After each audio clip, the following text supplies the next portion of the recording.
Good evening and welcome to the Monday, October 30th, 2023 business meeting of the Olympia City Council. For the record, we have a quorum with Council Member Cooper arriving momentarily and Mayor Pro Tem Gilman excused. So at this point, with no announcements, I just need approval of tonight's agenda. So moved. Second. All in favor, say aye. Aye. Opposed? We have an agenda. So we're going to go straight to public comment. I have 3 people in chambers, 1 person remotely. Let's start with the folks in chambers. You guys will have 2 minutes to address the council on anything related to city business. We are in election season, so we ask that you do not speak to a ballot measure and or a candidate, pro or against. I think that's really all you need to know. So I'm going to call forward Bob Ziegler, followed by Mark Fleming.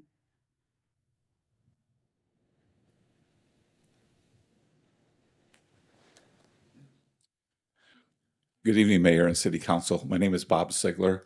I live at 1102A Creekwood Court Southeast in Olympia, Washington.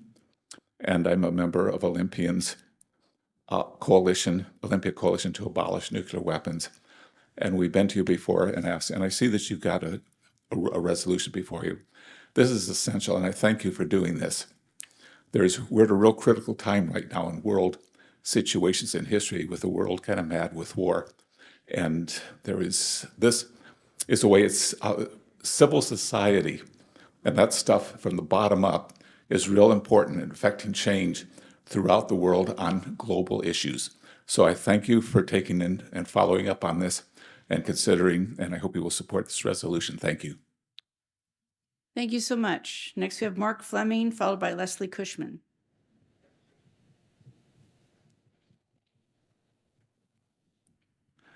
Good evening. My name is Mark Fleming. I live in Olympia, and I'm a member of the Olympia Coalition to Abolish Nuclear Weapons. And I also want to thank you for the resolution that you're considering tonight to encourage United States participation in the Treaty on the Prohibition of Nuclear Weapons. As Bob said, it's one more voice and many voices that are speaking out on this, and the more we get, the sooner we'll get rid of them. So again, thank you very much. Thank you. Next, I have Leslie Cushman, followed by Danielle Westbrook. Good evening. Thank you. My name is Leslie Cushman for the record. I want to share this with you. People with untreated mental health conditions are 16 times more likely to be killed by police. And just under half of all people killed by police are in a mental health crisis. 2 days before the police killed Tim Green, they responded to a call at his parents' home. There they saw and spoke with Tim and learned he was bipolar and schizophrenic. That was Saturday. Then on Monday morning, August 22nd, 2022, 2 of the 4 officers who responded to the Starbucks had been at Tim's parents' house. We are trying to understand why the CRU wasn't called and why the officers didn't do more to protect Tim, since they knew he was a vulnerable adult. The narrative we hear is the CRU is not called to incidents where there might be violence. It seems the CRU and their skills is what might keep violence from happening. If not the CRU, then the police need to take a different approach when dealing with people in crisis. According to best practices, officer decision-making for how to handle a call starts as soon as it is dispatched, before the officers are even at the scene. We want to know how the officers shared with each other that they knew Tim had a mental health condition. We understand they formed a plan to arrest him. Why not a plan to keep Tim safe? The supervisor left a less lethal tool in their cruiser, and when they went to retrieve it, in his absence, Tim was shot and killed. We hope that when you take the time to learn about what happened on 8/22/22, that you consider how the officers might have kept Tim alive. Thank you. Next, we have Danielle Westbrook, and then we're going to switch to remote commenters, and I'll have Bob Delastrada. Hello, thank you for accepting me late. My name is Danielle Westbrook, and I guess I'm here tonight representing the Park Foundation of Thurston County. And for those of you who aren't aware, Parks, Arts, Recreation, and Culture, that's what our acronym stands for. And we partner with jurisdictions like the City of Olympia and City of Lacey and City of Tumwater, hopefully Thurston County soon. But one of the things that we're doing is we are putting on a funk festival called Olympia Funk Festival, or Funk Off, OFF. meaning Olympia Funk Festival. I did not curse, I promise. And we recently applied for LTAC funding, and I want to thank you, Cheryl, for chairing that committee and doing such a wonderful job reviewing all the applications. And I'm here, we didn't get a chance to answer questions or give public comment that day.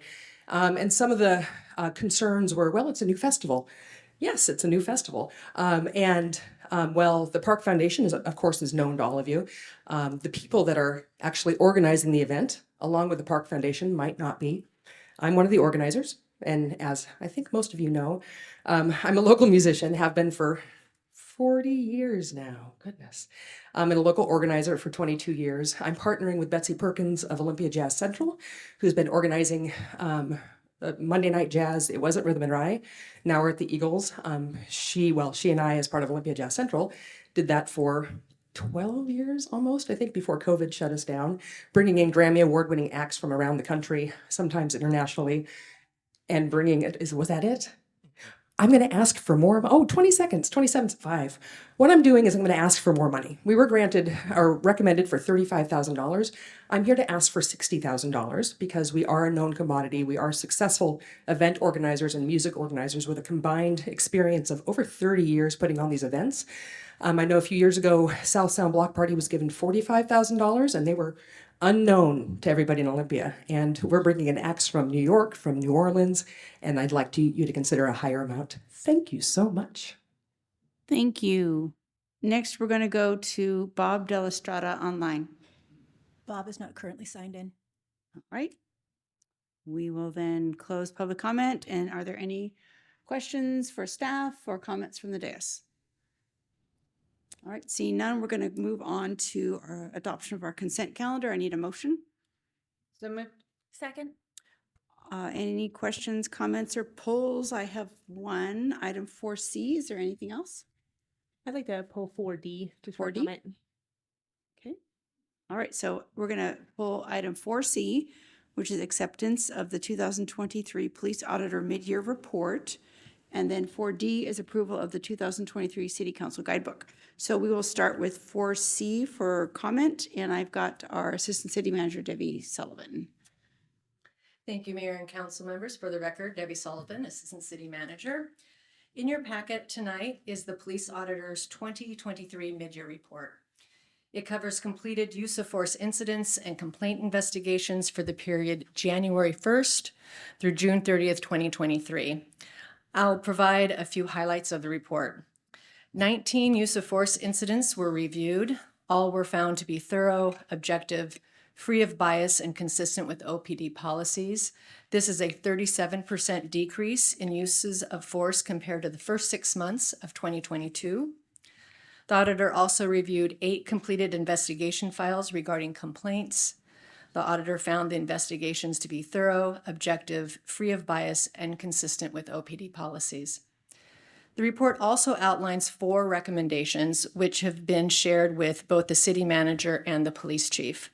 1, focused training on de-escalation of adolescents. Changes to the department's policies regarding body-worn cameras and when they can be muted. The 3rd, updating OPD Policy 320 to include language prohibiting unlawful discrimination. The auditor acknowledges discrimination language in our city policy, but also recommends including it in the department policies. The 4th is updating how misconduct complaints are categorized. Currently, a complaint is described as either a serious or a service level complaint, and this is outdated language.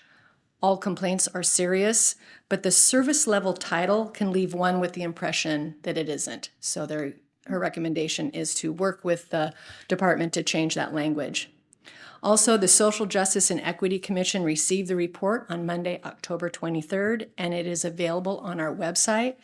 I think the easiest way to find the report is go to the search engine and type in police auditor, and you will see it there. I also want to take this time to address a request that was made at last week's council meeting to amend the auditor's scope of work.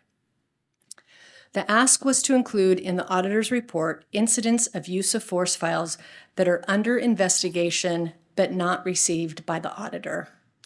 In conversation with Councilmember Nguyen, Chair of the Community Livability and Public Safety Committee, I am recommending that we maintain the auditor's current scope of work without making any adjustments, and let me explain why.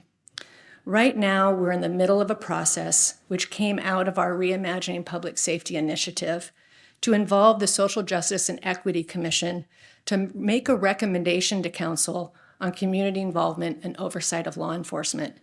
And I want to respect this process and their efforts.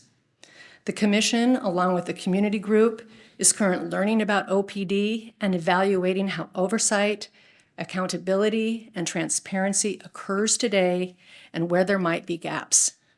This includes evaluating the roles, responsibilities, and scope of work of the police auditor.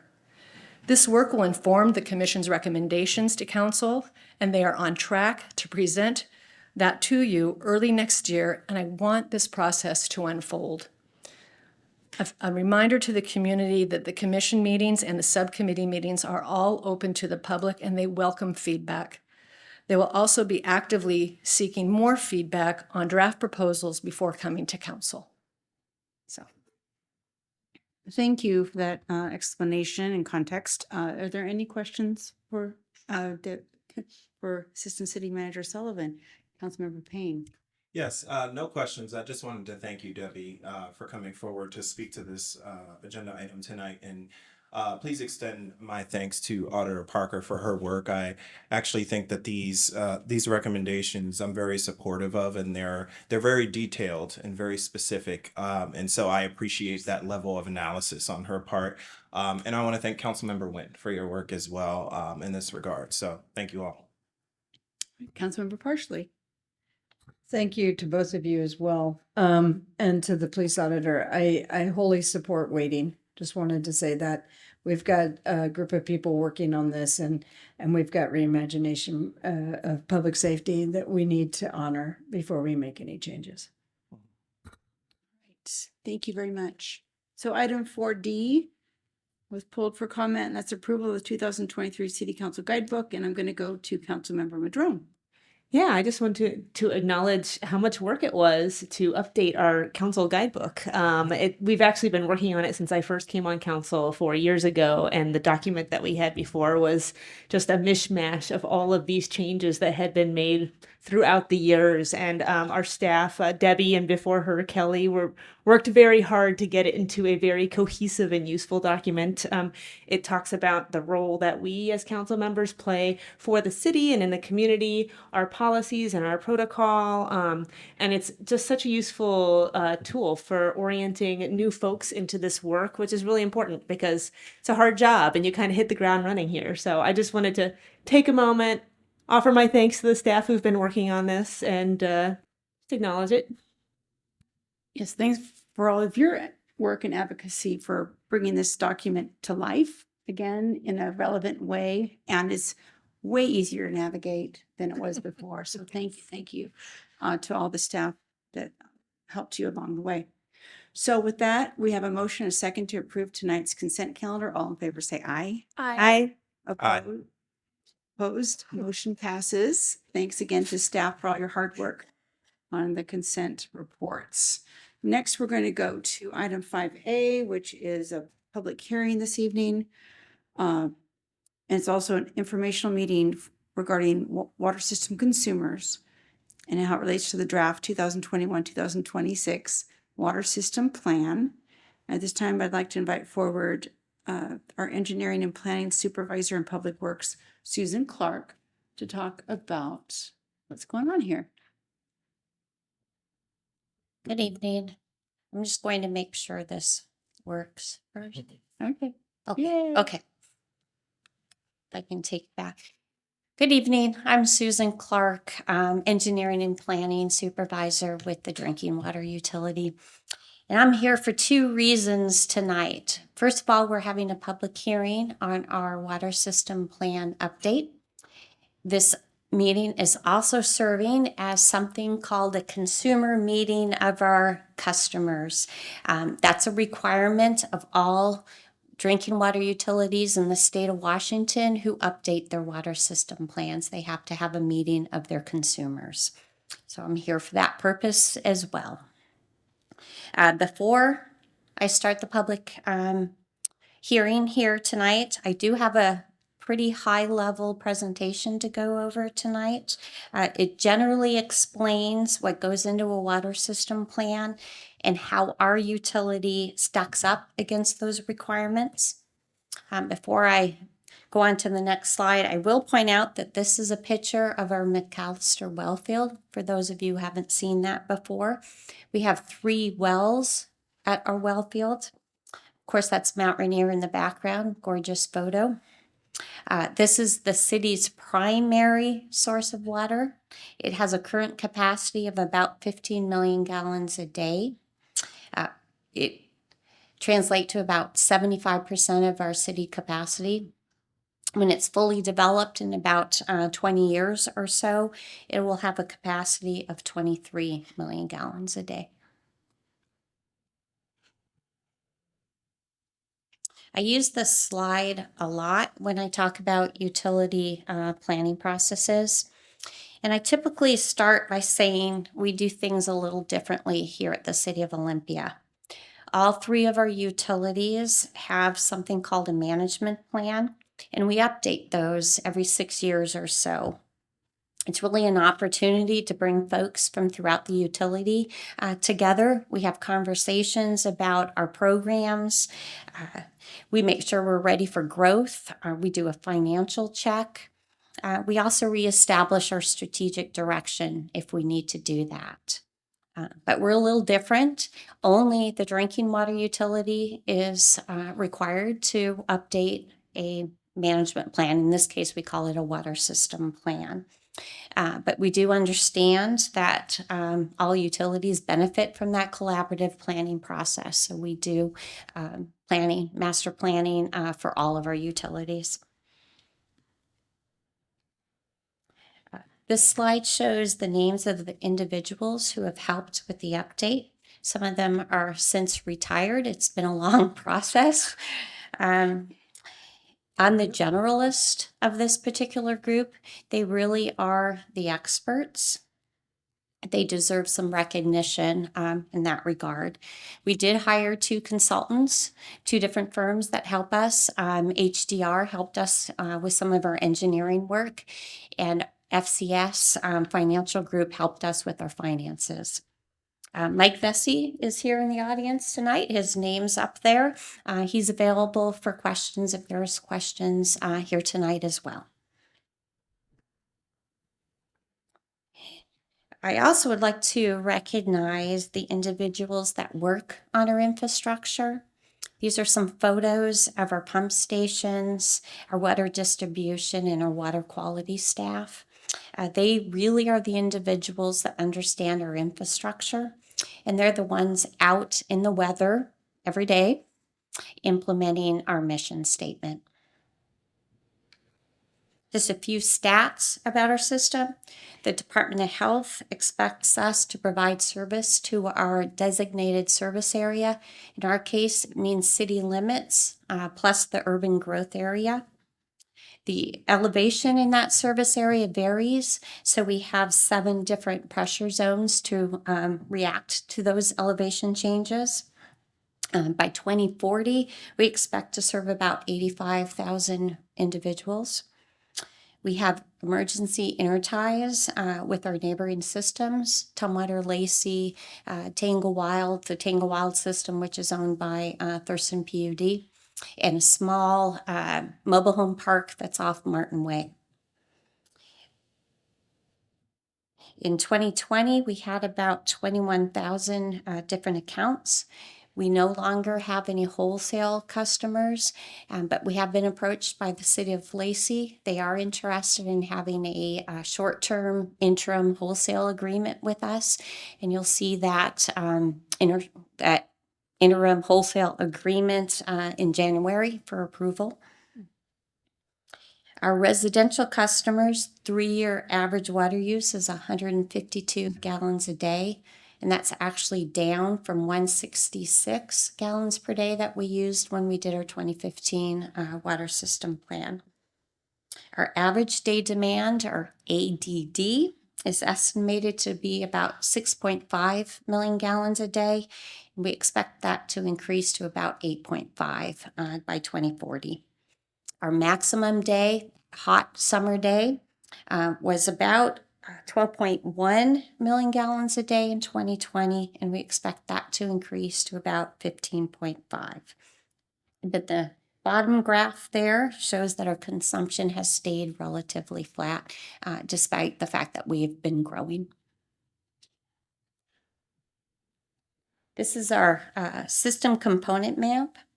Through our water system plan, we essentially have to describe to the Department of Health how our system works now and how it needs to work into the future as we continue to grow. If we discover any deficiencies, we have to explain to the Department of Health how we're going to address those. We have to analyze our source, our storage, and our distribution system. So how does our system work? The colors refer to the 7 pressure zones that we have. Water more easily moves from our highest pressure zones, which is our 417 zone, to our lower pressure zones. We have 12 different storage tanks with a combined capacity of about 35 million gallons. We have 6 booster pump stations that boost water from lower pressures to higher pressure zones. We have 9 wells. Again, 3 are at our McAllister well field, and we have 6 located throughout the city. What isn't shown here are our 14 pressure reducing valves. PRVs allow us to move water from higher pressure zones down to lower. The majority of our water, again, comes from the McAllister well field, which is off to the east. Water then moves from the well field through a 4,000 foot long pipe to our Meridian tanks. That particular piece of pipe was put in place in about 2013 when we were developing the well field. Water then moves through the 8-mile long transmission main. It goes to our First Street tanks about in the middle of the map there. And that serves as our primary distribution system. As this endpoint, again, it's the central hub. Before some water reaches the First Street tanks, water is diverted through 2 different connection points right off the transmission main.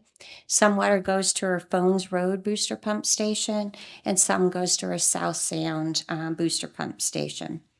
Those 2 stations then boost water into our 417 zone to our 2 tanks, Hoffman and LBA. From that zone, water can be moved into our 338 zone and further west. Back up at First Street, water splits off in a couple different ways, including to downtown Olympia, where it's boosted through the Percival booster pump station. It goes to the west side. It also can move through our west side booster pump station, and it continues on.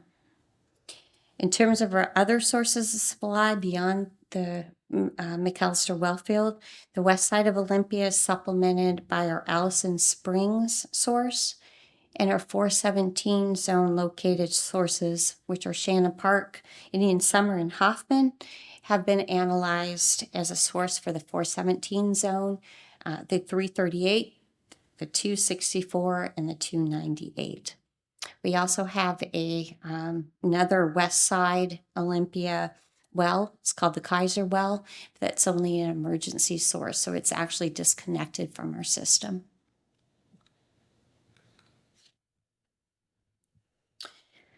The Washington State Department of Health tells us what we need to put in our water system plan. It's an extensive list of information.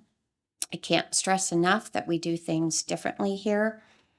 We could do a water system plan every 10 years. We have chosen to do a 6-year water system plan.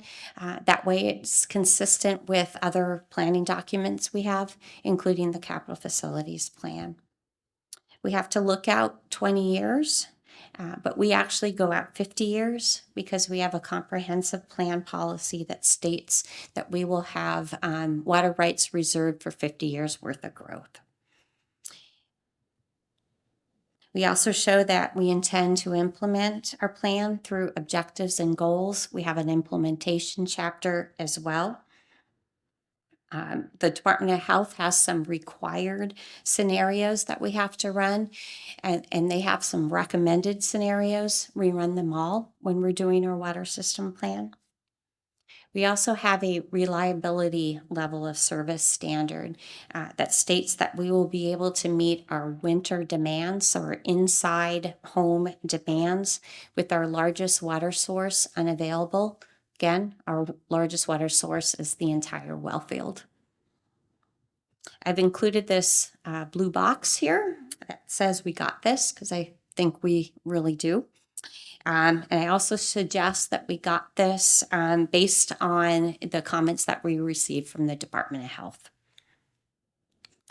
So through our analysis, we have found that we have the water rights required to meet 50 years worth of growth, which again is our comp plan policy. At this point, we still have some undeveloped water rights at the well field, what's known as our Briggs water right, and we also have shared water rights with Tumwater and Lacey at the Olympia Brewery. We have the source design capacity to meet our 50-year, not 20, but 50-year maximum day demands, with all of our sources operating 24 hours. That's the required scenario.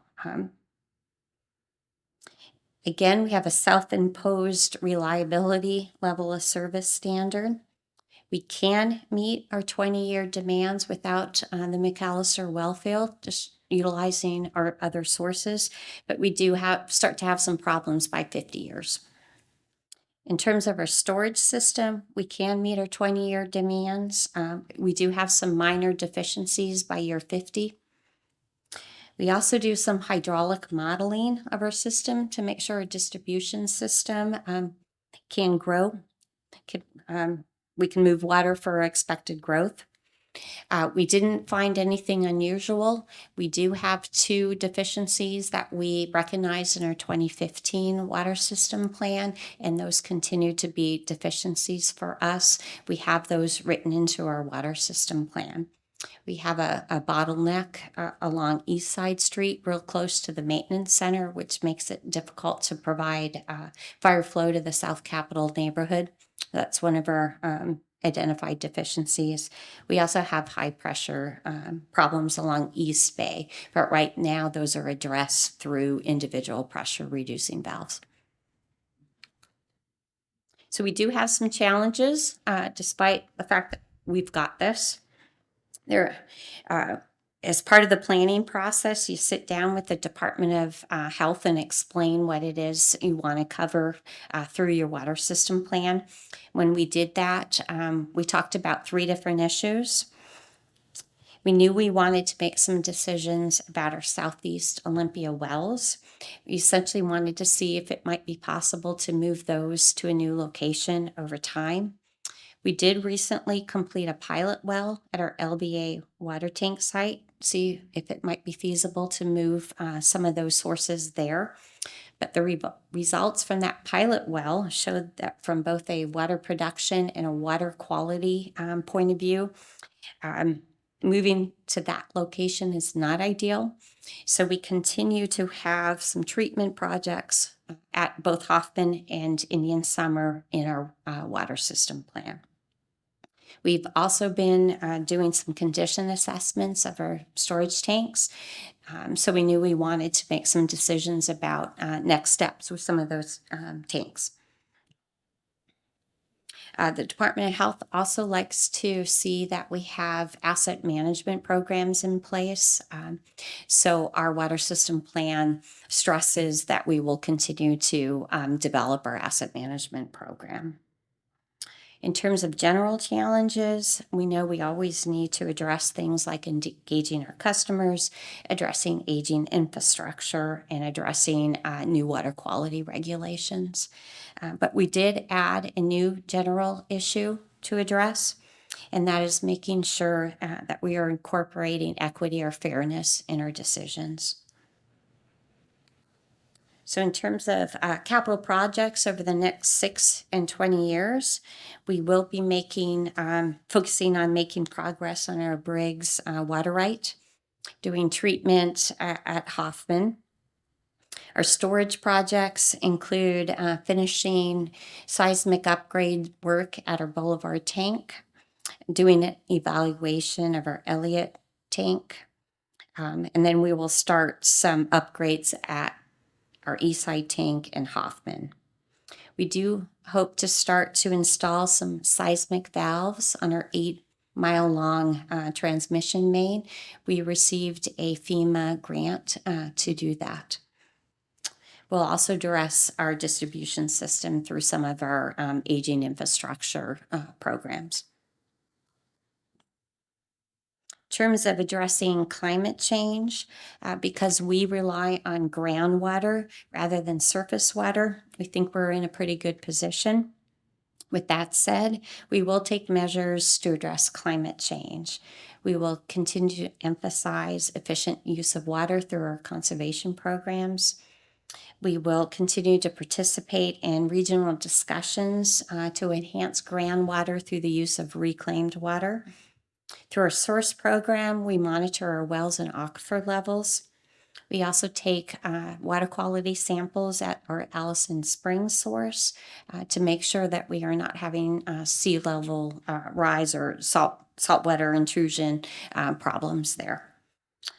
We did recently develop a new emergency action plan to address severe storms that could impact our infrastructure or our sources. Our Percival Booster Pump Station is vulnerable to sea level rise, so we'll continue to monitor that booster pump station. And we will also continue to purchase green power. The Department of Health expects to see a 6-year balanced budget. This chart shows our financial plan. It was put together last year, right before the 2023 budget was developed.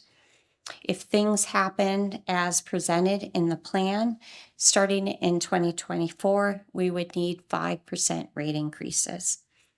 Our actual rate increase for 2023 was 6.6%, and this year the proposed rate increase is 2%. Our 6-year plan does have us increasing our system reinvestment funding in 2024. That's actually included in our 2024 proposed budget. A couple other things to note on the chart. The plan was put together to make sure that we maintain a 25% of annual operating revenues in our operating fund to allow for cash flow fluctuations. And it was also put together to make sure we maintain a capital fund reserve balance of 5% of active capital appropriations as a contingency fund. Our financial consultants also provided us with an analysis of our rates against several affordability metrics.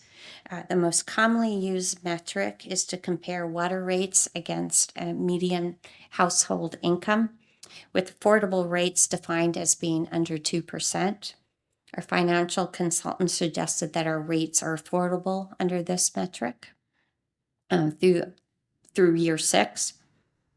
A relatively new affordable metric compares combined sewer and water rates against minimum wage earnings, with affordable rates defined as equaling less than 8 hours of minimum wage earnings.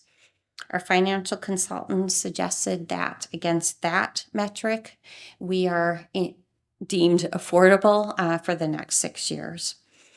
A third affordable metric our consultants looked at was comparing, again, a combined water and sewer bill against disposable income available to earners in the 20th percentile, with rates at 10% or under this amount deemed affordable. As you can see here, we are over this metric by 2027.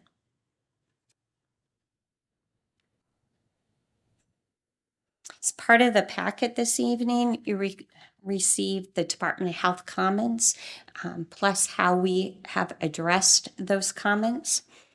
I spent a few years reviewing water system plans at the Department of Health, so I feel pretty confident in saying that they were minor in nature. We did expect one comment. When we submitted the draft to the Department of Health, the PFAS rule was not yet in place, so we couldn't respond to that. It's still not in place, but the state of Washington has set some state action levels for PFAS. So our text now reflects that and the fact that we will start to monitor against, start sampling. And in fact, we sampled this month for the first time.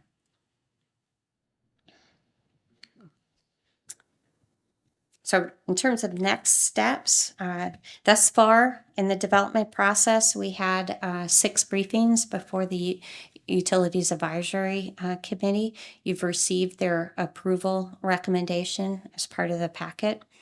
We also had held a public comment period on the draft plan. We made it available to our neighboring systems, and we submitted the draft to the Department of Health. A determination of non-significance was issued on the draft plan. And finally, the draft plan that is before you tonight has incorporated our responses to the Department of Health. So tonight is the public hearing and the consumer meeting.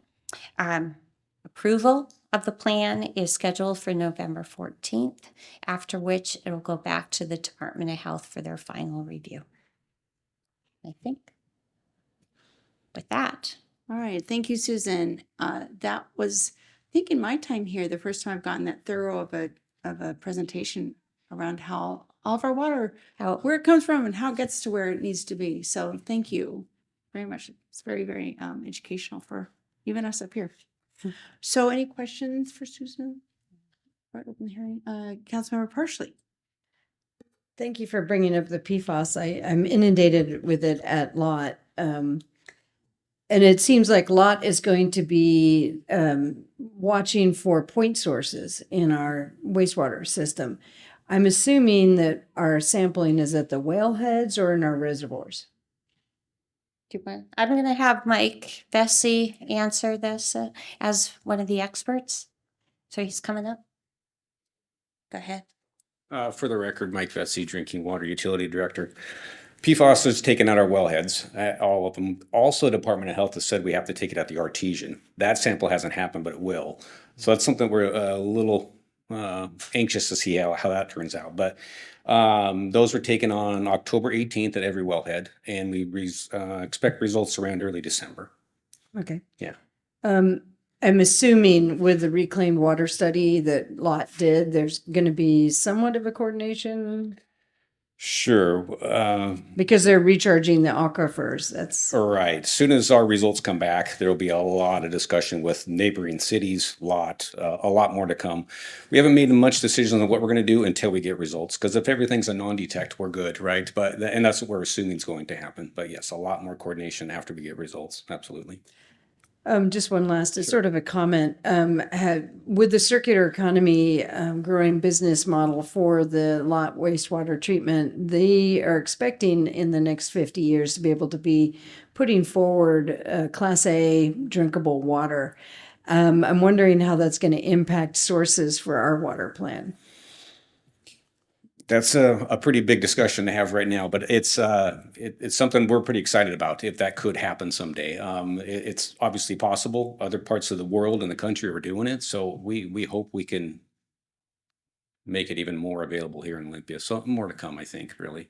Thank you. Yeah, Yes. Los Angeles has 90% of the water that they drink comes from outside of Los Angeles County. Okay. So they are on the fast track to learning how Right. to reuse the water that's going into Right. wastewater. Yeah. But I'm just curious because if you're looking long range, I'm hoping you're going Sure. to be putting that in. Sure, absolutely. Thank you. All right. Thank you, Mike. Yes. Any other questions? All right. So I'm going to go ahead and I'm going to open the public hearing and informational meeting for water system consumers. This allows the final draft of the 2021-2026 water system plan to continue in the process towards final adoption. So I did not get anybody signed up ahead of time for this public hearing on item 5A. We do make that available to people that have shown up tonight if they feel they have some questions or comments for us to hear. So is there anyone in the audience that would like to speak to this item? All right, so I'm going to go ahead and close the public hearing, and we are going to move on to item 5B, but just want to remind people that this will be on our November 14th consent calendar, I believe, for final action. All right, moving on to item 5B. It's another public hearing. This one's on the 2024 ad valorem tax. So it's that time of the year where we ask our finance director to come up to the podium and explain what an ad valorem tax is. It's one of the more complicated financing structures for cities.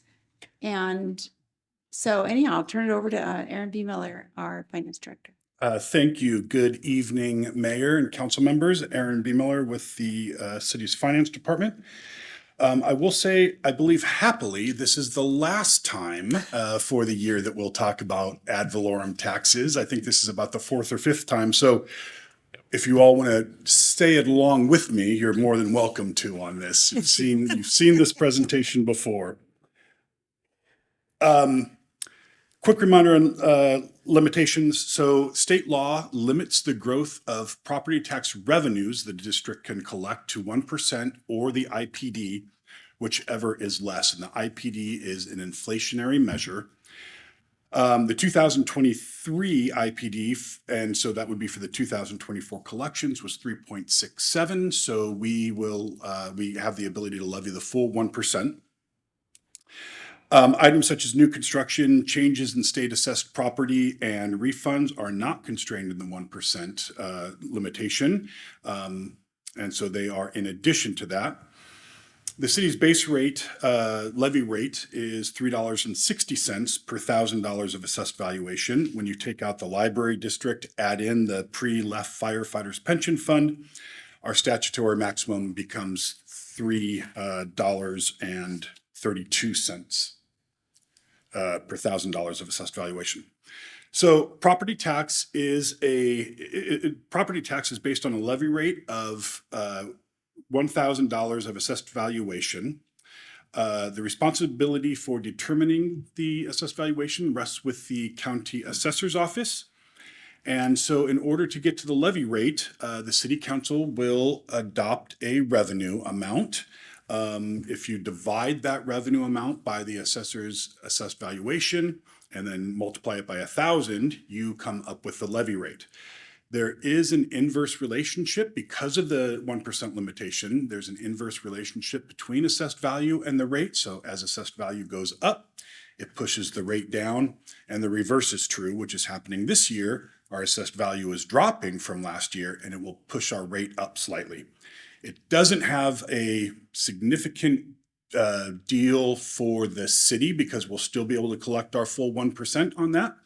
Only if it was up and hitting into that statutory maximum would we see a squeeze there. One of the things that our finance committee chair has asked that we do, and I think it's a really good idea, is start showing the property tax distribution, because there is a lot of misunderstanding in this. And so property tax is based on districts, and depending on where your location is and the mix of districts that you are in, it will get split out. This is just a typical split. This doesn't mean that every property in the city is going to be split property tax wise this way. But you can see that of the amount of property tax that an individual or household pays, only about 17% comes to the city of Olympia with that. So for 2023, the 2023 regular levy for 2024 collections, we have a assessed valuation of roughly $11.2 billion. When you work that math all the way down through, you can see that our regular property tax plus new construction, state assessed property estimate, and the refund levy, which is significantly large this year, totals about 21,115,000. It's a 3.72% increase on last year's actual levy. And it translates roughly to about $1.89 of assessed value per, a levy rate per $1,000 of assessed valuation. Back in 2008, the voters approved an excess levy to pay for the debt service on bonds for fire service assets. The city issued bonds in 2009 as a 20-year bond, so final maturity in 2029. And these bonds pay for the fire station, training facility, as well as equipment. The excess levy for 2024 is $1,075,000 and change, which includes almost $25,000 of a refund levy. And so at the bottom, you can see the debt service of roughly $1,051,000, the refund levy, and then that's how we get to the $1,075,000 on that excess levy. This tries to demonstrate kind of how the property tax payments due for just the city share, which is the, I guess, salmon-hued color there. And then we also add the OMPD to this. And so as you go across, you can see the assessed valuations between $300,000 to $600,000. The math works the same all the way down. And so just looking at the $300,000 column, if you take the regular levy and the excess levy, which is about a dime per $1,000 of assessed valuation, your annual property tax is almost $600, $595. When you add the OMPD on there, it would be roughly $745 annually for that. So that's how the property tax flows for the city share. And with that, I'm happy to answer any questions you might have. Great. I could use a refresher on what a refund levy is.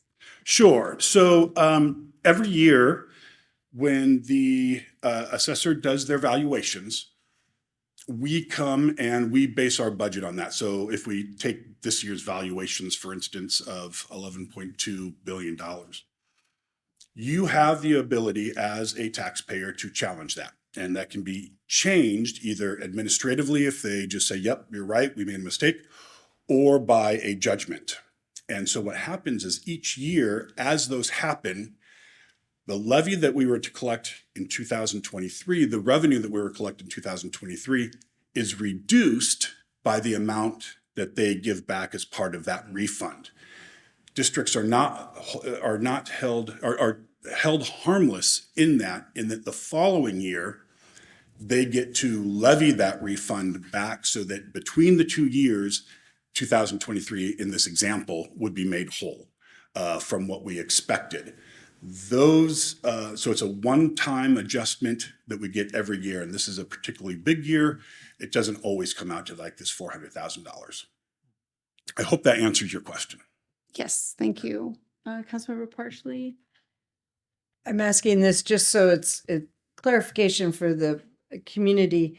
Our statutory maximum is $3.32, but it has dropped down to 1.89% because of the math that you showed us with the 1% cap. Is that correct? That's right. It dropped down to $1.89, right? And that's because as the assessed value continues to go up, generally, that's the relationship that forces the rate down. And so we are at $1.89, which is our legal limit, and well below the statutory maximum. So it's almost half okay. The last is on the OMPD levy rate. Is that a reduction as well? Because it is also capped by 1%?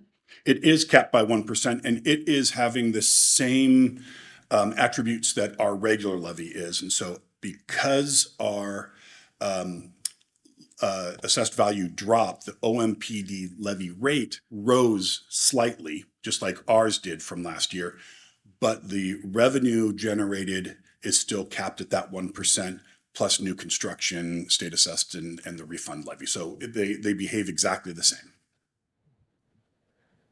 All right. Are we good? All right. Thank you, Aaron. All right. So I will now open the public hearing on the 2024 ad valorem tax. We didn't have anybody sign up online or in chambers. So is there anybody in chambers now that would like to speak to this agenda item? All right. We're going to go ahead and close the public hearing on the ad valorem tax.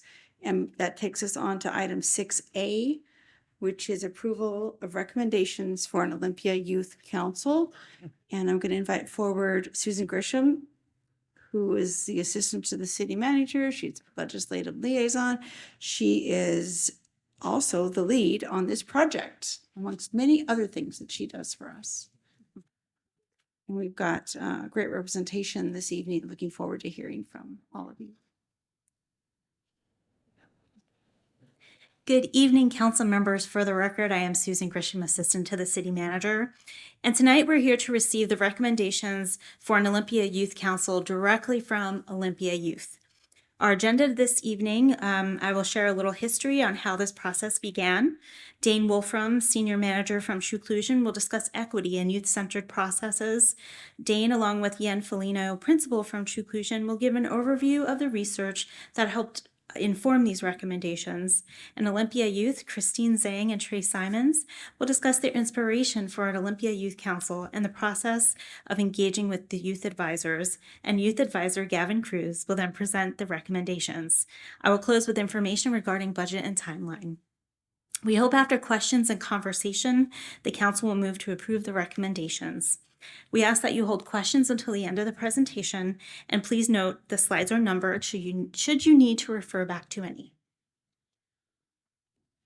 So I just wanted to share a little background of how we started this work. In July of 2019, the Olympia City Council passed a resolution stating an ongoing commitment to working with youth in our community. Currently, the City of Olympia does not have a mechanism in place to ensure the voices of youth are contributing to our city government and decision-making. In 2022, two Olympia youth, Christine Zhang and Trey Simons, inspired by youth councils in other cities, reached out to Councilmember Wen about the creation of a youth council of our own here in Olympia. In June 2022, Councilmember Wen, with council members Parsley and Madrone, put forward a referral requesting the hiring of a consultant to research youth council models and best practices and to engage with Olympia area youth to inform recommendations to the Olympia City Council on a youth council model for Olympia. In August 2022, we put out an RFP, which led us to Truclusion. We were impressed with their focus on equity and experience working with youth-serving organizations to elevate the voices of those that are typically excluded by facilitating discussions between those holding power and those without power. Their experience includes working with Tacoma Youth Council, Salishan Youth Council, U.S. Youth Soccer, and others. The expertise and guidance of the Truclusion team, Dane Wolfram, Yen Felino, and Dr. Ashley Gardner, has made them incredible partners in this process. And you'll hear about where we went from there as the presentation progresses. But before we dive in any further, I wanted to acknowledge the City of Olympia staff who are part of this team, Strategic Communications Director Kelly Purse-Brossett, Parks, Arts, and Recreation Director Paul Simmons, and Strategic Project Managers Amy Buckler, who has since moved on to serve as Assistant City Manager in the City of Centralia. Their feedback and input along the way has been invaluable. And I'd also like to recognize Councilmember Wen, who for being engaged throughout this entire process, Christine and Trey for their tremendous leadership as youth in our community, and the 40-some youth advisors who has participated in this process. I hope you're excited about the recommendations being shared with you today, as they would create a meaningful way for the young people in our community to engage with and influence their local government. With that, I will turn the presentation over to Dane.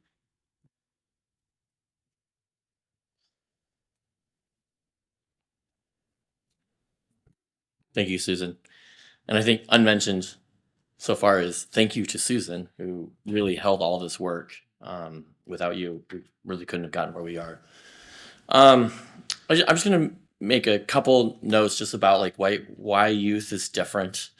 And I mean, the one thing that comes to mind to me is that many youth can't vote. And so the way that they interact just legally is a marginalized position. And so we have to kind of think outside the box differently when we're trying to connect with youth, with government, than we do connecting everyone else, all the other residents and community members in Olympia. And so that's why we wanted to kind of take our approach, which was letting it be youth driven. What could make this really challenging for adults, and I self-identify as an adult, is and looking at the top of this, the top line here, the black bar going down kind of talks about where ideation is centered, where the power is. That's what that kind of vertical black bar is. And so at the top, we have adults. The quote is, we bought you mint ice cream. So the adult did all the ideating, all the solutions, like identifying what the problems were, defining the problems. And the response we got from the youth is, cool, thank you, which feels like positive results, right? Positive feedback. Oh, I gave the youth what they wanted. When in fact, it couldn't be further away from the truth. And so it isn't until we get down to the bottom and we actually share ideation, share power, right? Let the youth decide what it is that we want, what it is that we need. And then the feedback, though, I think one of the things that I really take away from this illustration is the feedback down there isn't necessarily positive. It's like, this is what we want, this is what we need. But that's what power sharing is, right? And I'm not saying that whatever the youth want, the council should give them. I think that hopefully that's not how this is landing. But what we want is we want them to be able to define what the youth council looks like, how they will ideate, how they will come up with proposals, how they will come up with recommendations to the council. And then from there, they're in the system, and then then you get to decide what happens and doesn't. But we want them to come. We want it to come from them versus you going, hey, do you want A or B? And these are two things that adults want, or two things that the city wants. Remembering the youth are, they can't vote. So we need to have a different out of the box approach. So how do we do this at Conclusion? And I'm sorry that Dr. Gardner is actually in the air right now flying, so she could not be here to kind of tell you her process, but I'm going to do my best. We started with kind of there's four main groups of data here. So the first one is,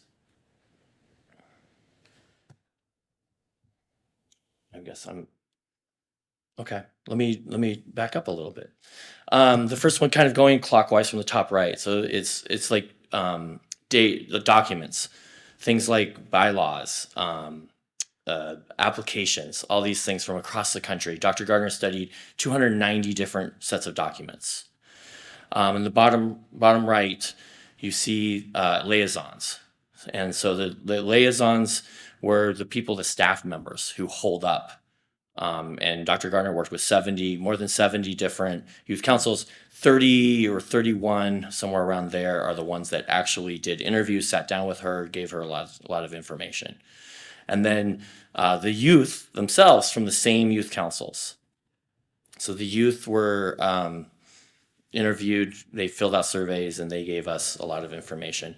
Many of those too, I think in the report, many of those youth councils, the 30 plus that were studied, are the same kind of population size as Olympia, but we know that Olympia is unique in many ways.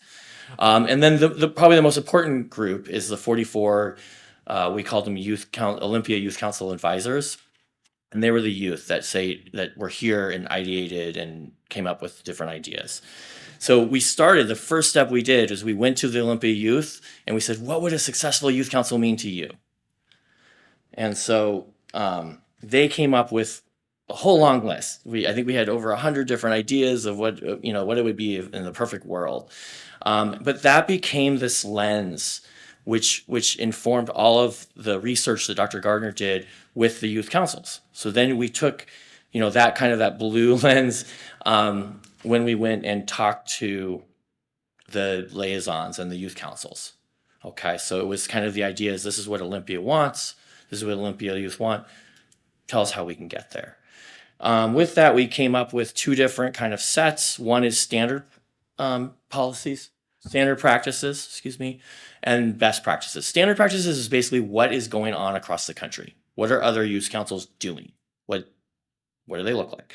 Best practices are when we asked liaisons and youth council members, what would you recommend? Sometimes it varied from what they were doing, right? And so that's what the best practices are, especially when there were some specific questions specific to like what Olympia youth wanted. Said, hey, how do you think they could do this? And that's where those best practices came. So those are recommendations coming from the youth across the country who've been doing this. And then we had, we went back after we had all of that, the best practices, standard practices, we went back to the Olympia youth and said, okay, here's the information that was provided from across the country. What do you want to do? It basically informed their recommendations. And then that is where we came up with what you have here. So our team then took it heavily biased towards the Olympia youth recommendations, but we did take that and kind of measure what is happening, what's best practices, standard practices. And then we also worked a lot with Susan on, what the staff, what makes Olympia's, staff and capabilities and stuff like that. And so that is basically everything, how we got to what you're going to be recommended today. I'm going to introduce my colleague, Yen Felino, and you're going to talk a little bit about the youth advisors.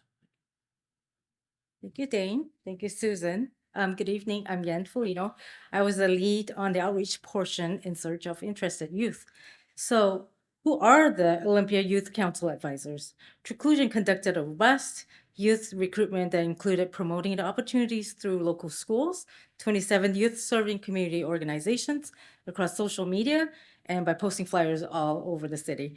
So a total of 44 youth became youth advisors.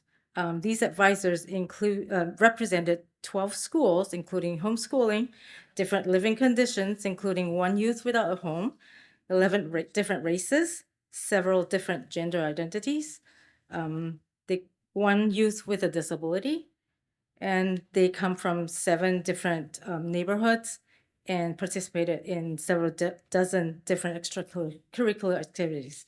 So now I hand it over to 2 of our youth representatives, Christine Zhang and Trey Simons, to talk about the importance of youth voice.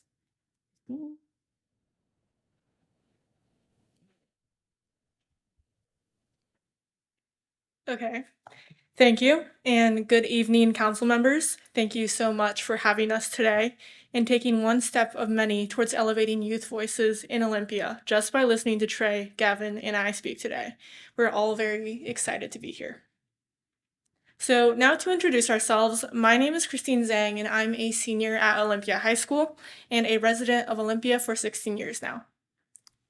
Thank you.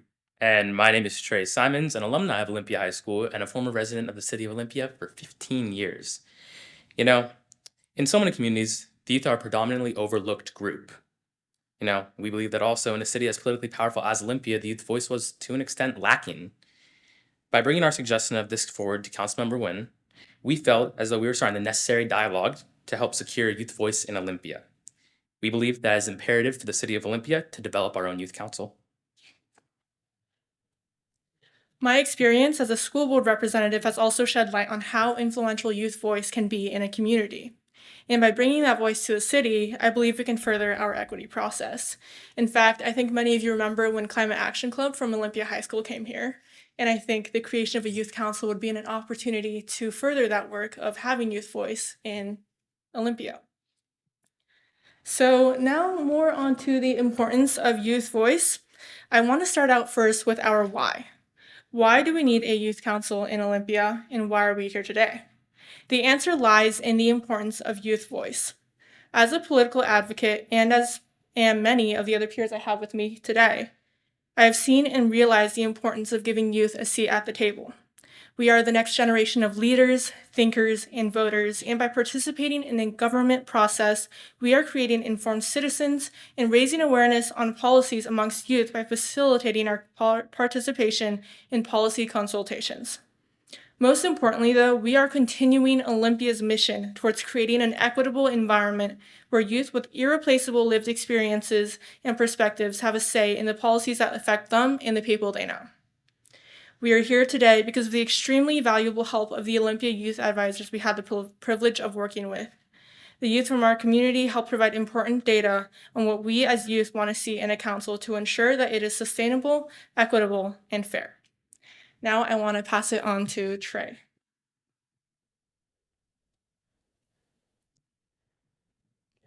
So what actually did we do with these advisors?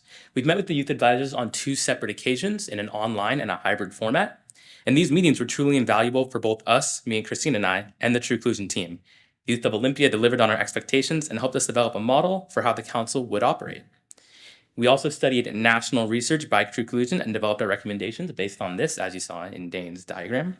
These recommendations are coming directly from the youth of Olympia in conjunction with True Inclusion's research. So you guys are getting the best of both worlds right now.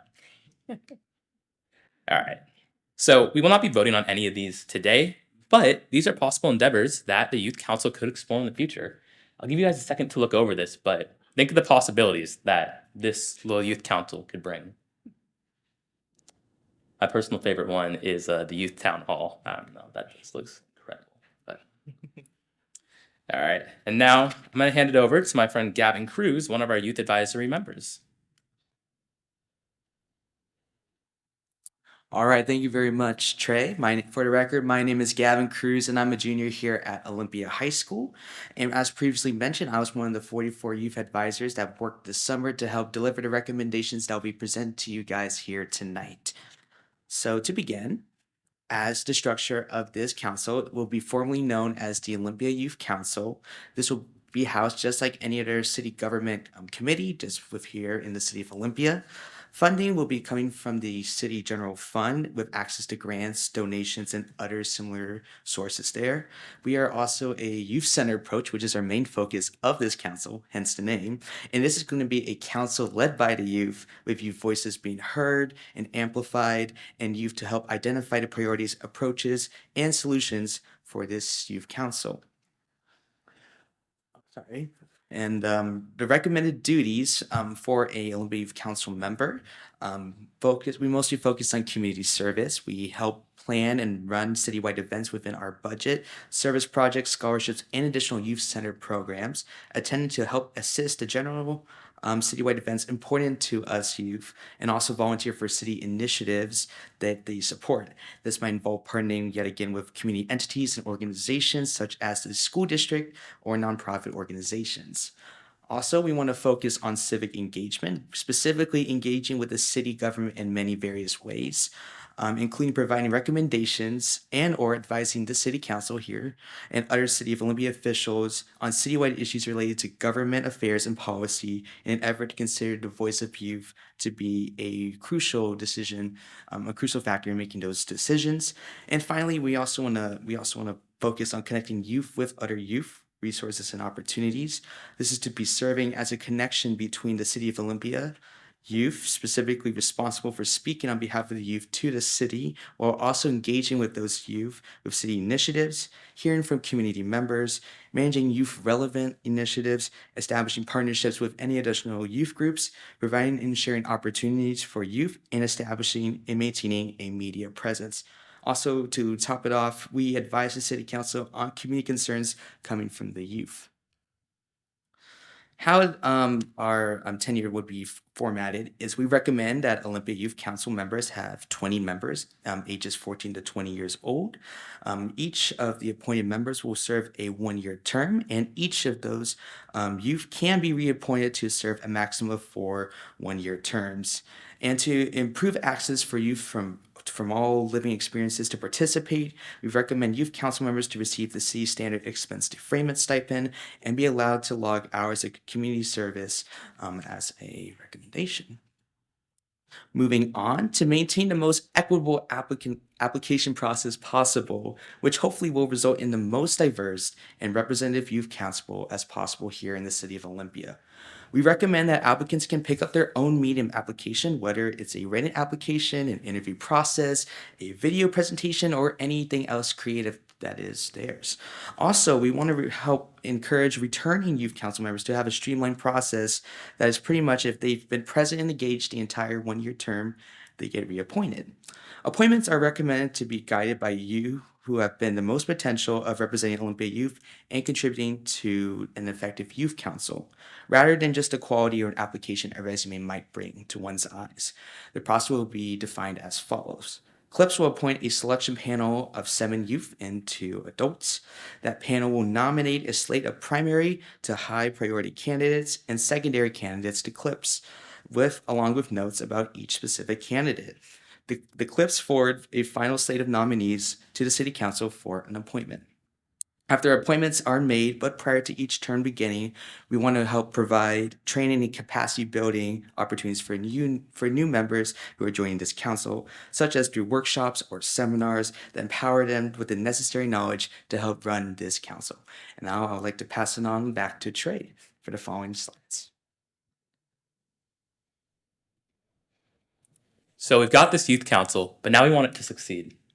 So these recommendations will help set up the Olympia Youth Council for success. First, allowing cohort flexibility. Allow each youth council cohort flexibility to set its own meeting locations and meeting formats, whether that be hybrid, Zoom, or in person. For accessible meeting times, we determined that we would recommend scheduling 2 meetings per month, the first and third Wednesdays in January, February, March, September, October, and 1 meeting per month, the first Wednesdays in April, May, June, July, August, November, and December. These meetings will be hybrid and 4 to 6 p.m. in order to maximize the number of youth who will be there. We also want to provide our youth council with tools. Initially, that would be a robust youth engagement tool as examples of means which directly interact with Olympia youth where they receive information, provide ability for direct bilateral conversations between Youth Council and Olympia youth, encourage exponential engagement and sharing by Olympia youth, and allow elevation of grassroots concerns and spotlights through real-time interaction, crowd identifying, and voting. We also want to provide sufficient staff support to the Olympia Youth Council. We'd like to see a youth council that's strongly supported by staff, but not led by staff. All right, I would like to also now pass it over to Christine Zhang.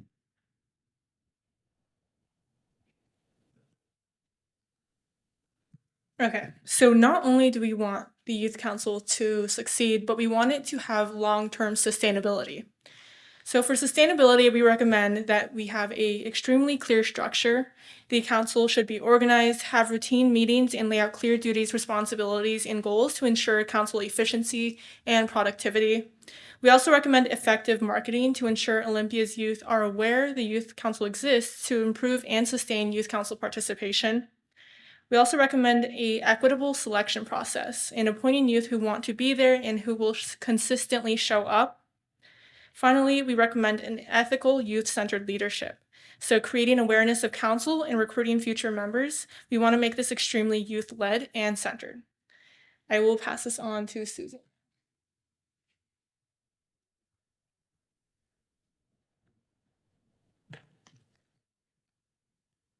Okay, so currently there's a budget request moving forward through the budget process, and this is included in the city manager's budget recommendation to continue this work.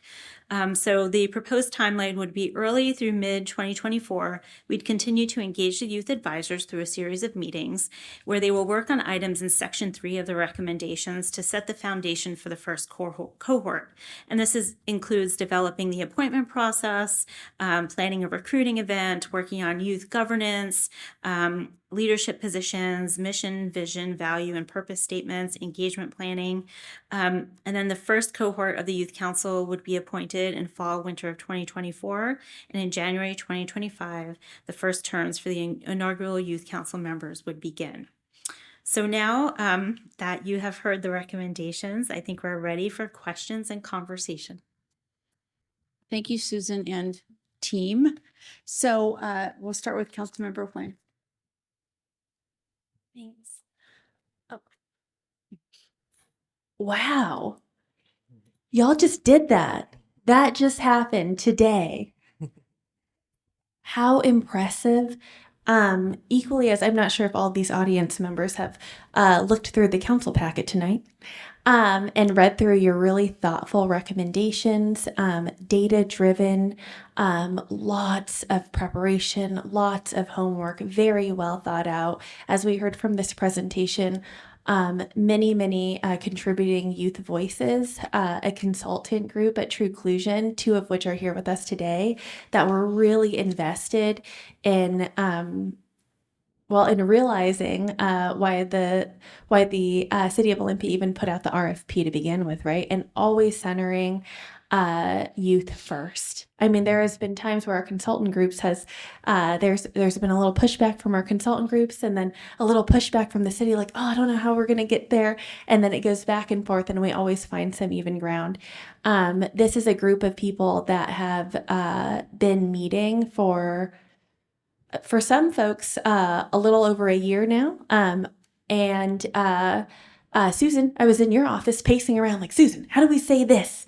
To whip together that referral spring of last year. And then from there on, we had a regular group of folks, all of which are in this room here today, that met every 2 weeks, and then a lot of thoughtful work in between. So really, really exciting stuff. Really happy that we're here today. Feeling really fortunate to be where we are. And I know that many hands of support brought us to this point today.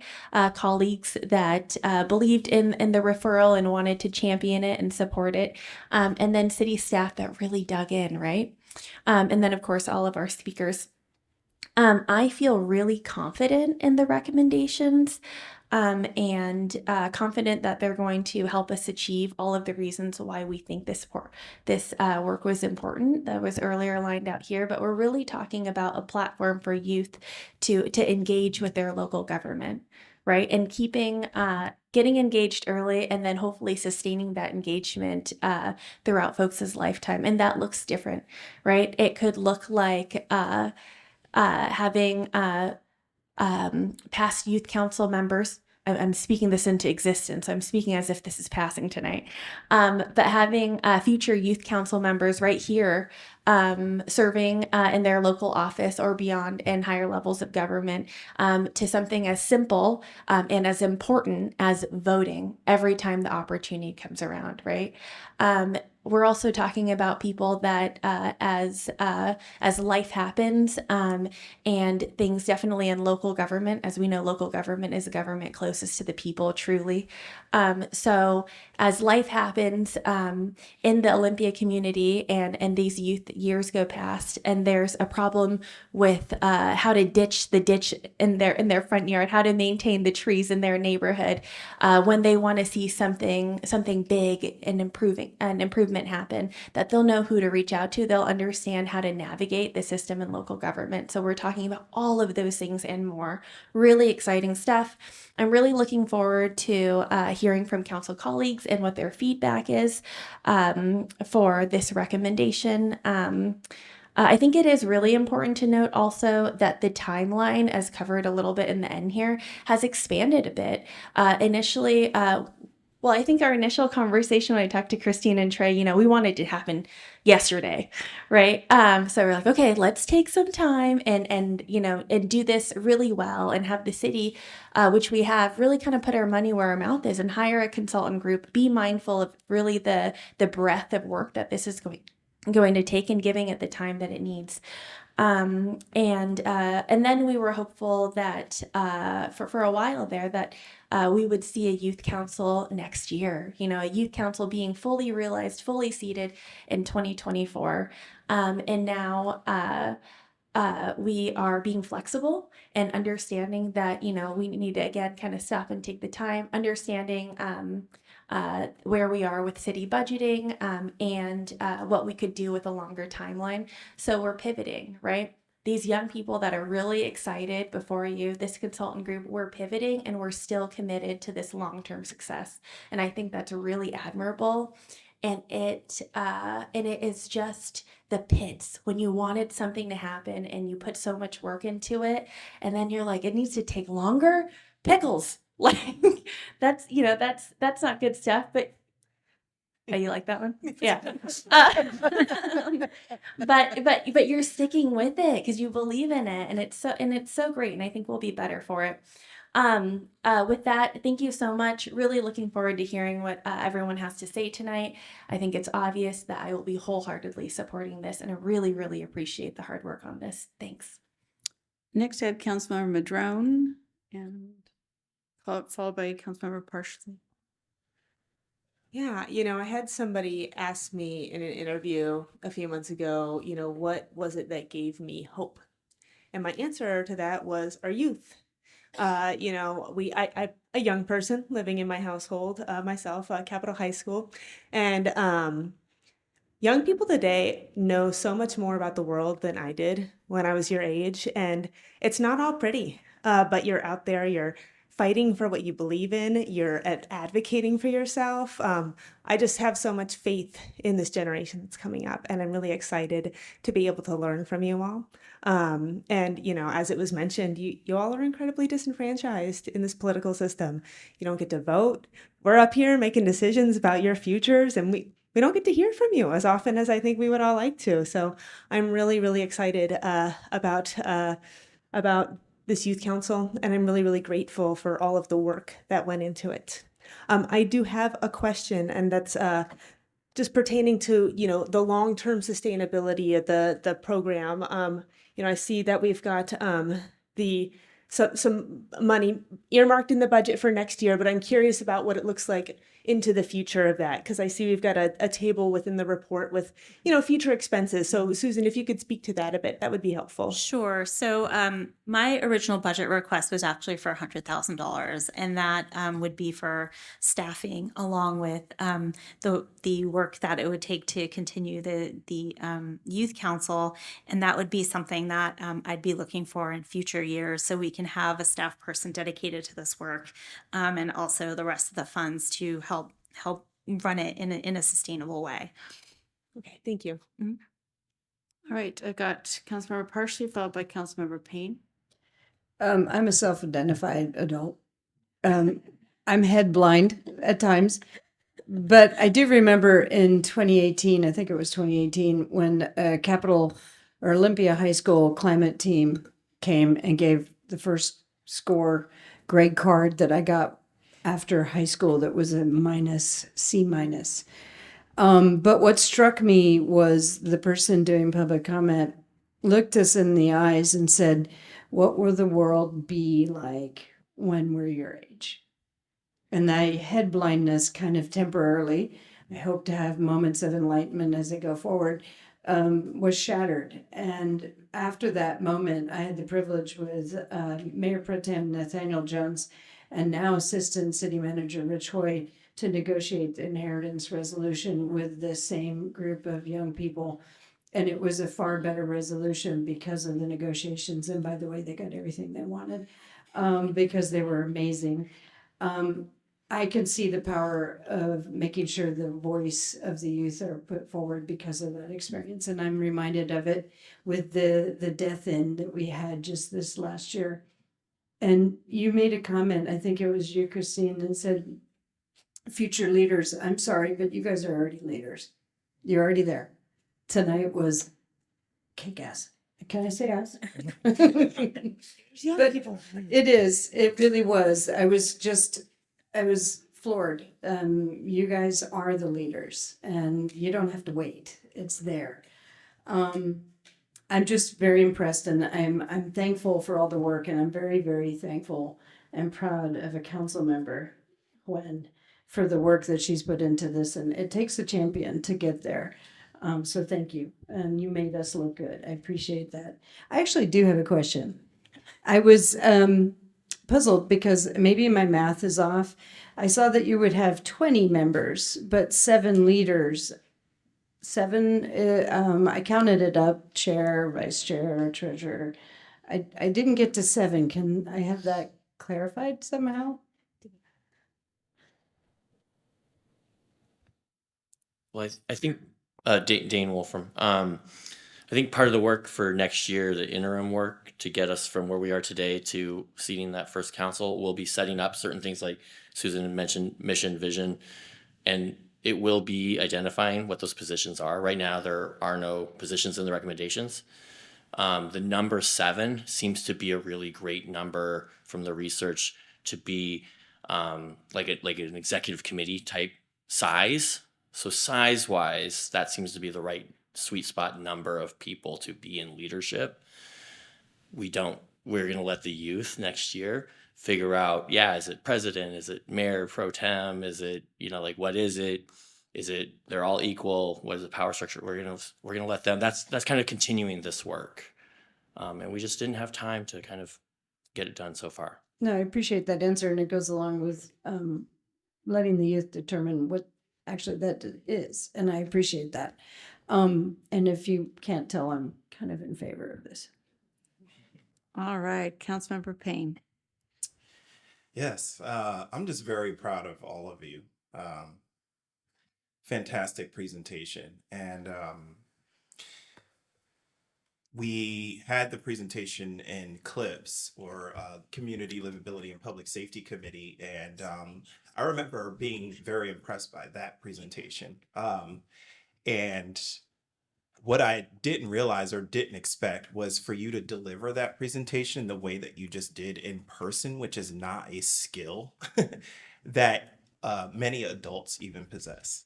So it's very impressive. And I was just sitting here thinking, well, why should I be impressed? There are so many youth that are just so incredible and doing incredible things. And just as Councilmember Madrone just said, there are so many of you who are just so beyond what I was doing when I was your age. I'm thinking the reason I was impressed is because I probably was like at your age, like throwing toilet paper in trees or something, not knowing what a city council does and yet you're here in this chamber, speaking to us. And it's just so impressive.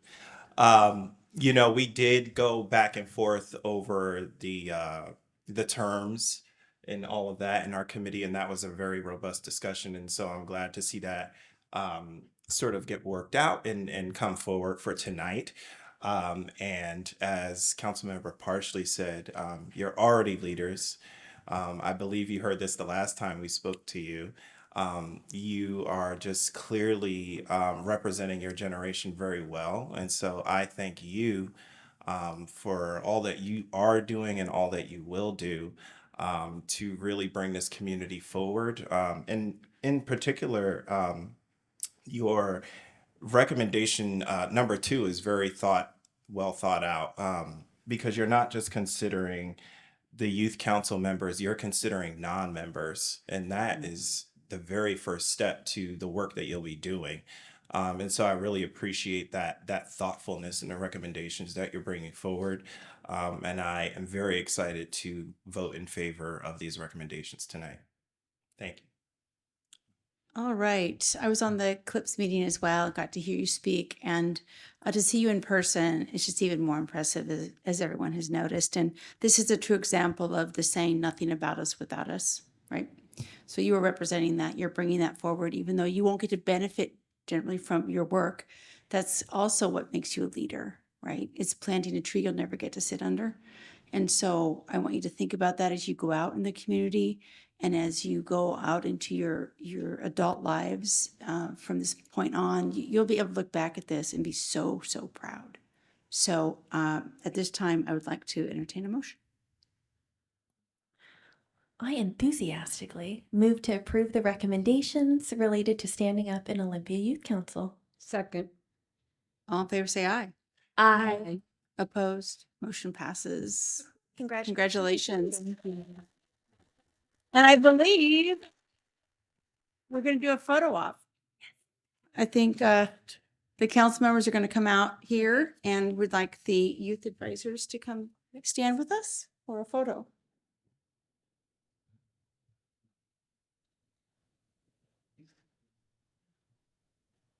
I can take a picture. I am coming to take a picture. Yes. Yes.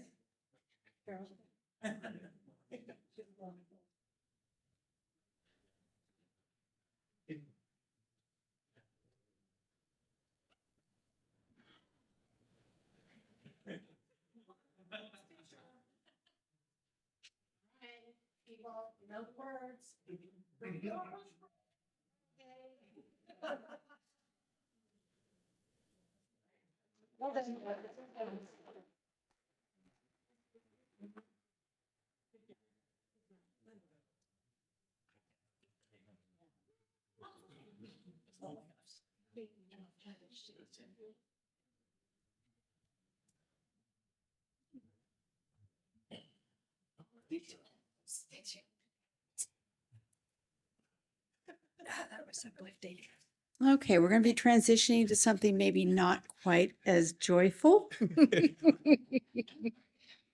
That would be the 2024 budget deliberations.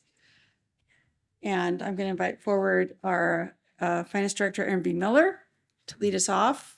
It's going to be quite the cast handoff tonight. So you're going to be MC? I'm going to be, thank you, Mayor, and good evening again, council members. Aaron B. Miller with the Finance Department. I am going to MC only up until I present the first speaker. And then I think that as they each come up, they'll introduce themselves. I think that will be easier to work through. So tonight we have some budget information for you. This is information that was provided to the Finance Committee on October 18th, and it includes 4 areas. We're going to talk special programs and particular special revenue funds.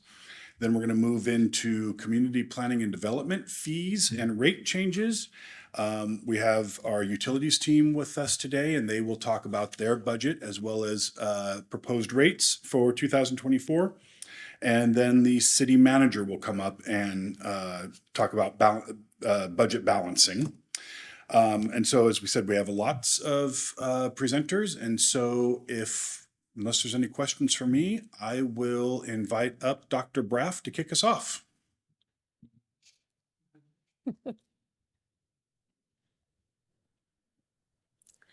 Good evening, Pamela Braff, Director of Climate Programs.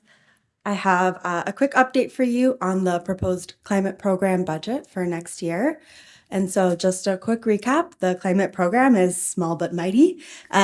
We are four people, myself, we have a program specialist, a building and energy program manager, and an AmeriCorps Civic Spark Fellow working on the program. And our responsibilities are wide-ranging. We work internally and externally and with regional partners. We support integrating climate action across all city departments. And so we're working cross-departmentally, supporting the implementation of the city's climate goals across all plans and policies and projects. We are responsible for developing new programs and new policies where there are gaps that can't be addressed otherwise. We coordinate with regional partners on the implementation of the Thurston Climate Mitigation Plan, as well as the Olympia Sea Level Rise Response Plan. We work really closely with community organizations and other partners. We also help to advocate for state level policy and funding where it's needed. And we also do community outreach and education, and we do monitoring. So we're tracking all of the work and the data and the city's emissions and helping to really track where we are in achieving the city's climate goals. Our budget, proposed budget for 2024, these are non-salary, non-personnel expenses, is just over $200,000. And you'll see that the bulk of that is within general professional services. Those are the funds that we use to hire consultants, deliver programs, do really the bulk of our work. And so I'm showing here just what the breakdown, those expected funds for next year are. A significant portion of that is going to support the Thurston Climate Mitigation Collaborative. That's the regional partnership between the cities of Lacey, Olympia, Tumwater, and Thurston County for our regional climate work together. This will be for a year of facilitation and coordination and standing up a new website for that program to host all of our meeting materials. Next year, the City of Olympia will also be hosting the annual retreat for that group. So there is some funds specified for that. The Regional Collaborative also approved a regional initiative for next year, which is to support the development of a model ordinance for home energy score disclosures. So we'd be working together with the partners to develop a model ordinance for consideration by the jurisdictions. That fund includes funds for Each different partner will be contributing to that, and it includes public outreach, research, analysis, that type of thing. We also have some funds planned for Energize Olympia 2.0. That's our heat pump group purchase program, to run that again next year, as well as support for a future AmeriCorps Civic Spark Fellow. That is the AmeriCorps program that we have someone annually, at least over the past 2 years, supporting the climate program. And then just some funds for kind of miscellaneous expenses and needs as they come up. And that is the climate program budget.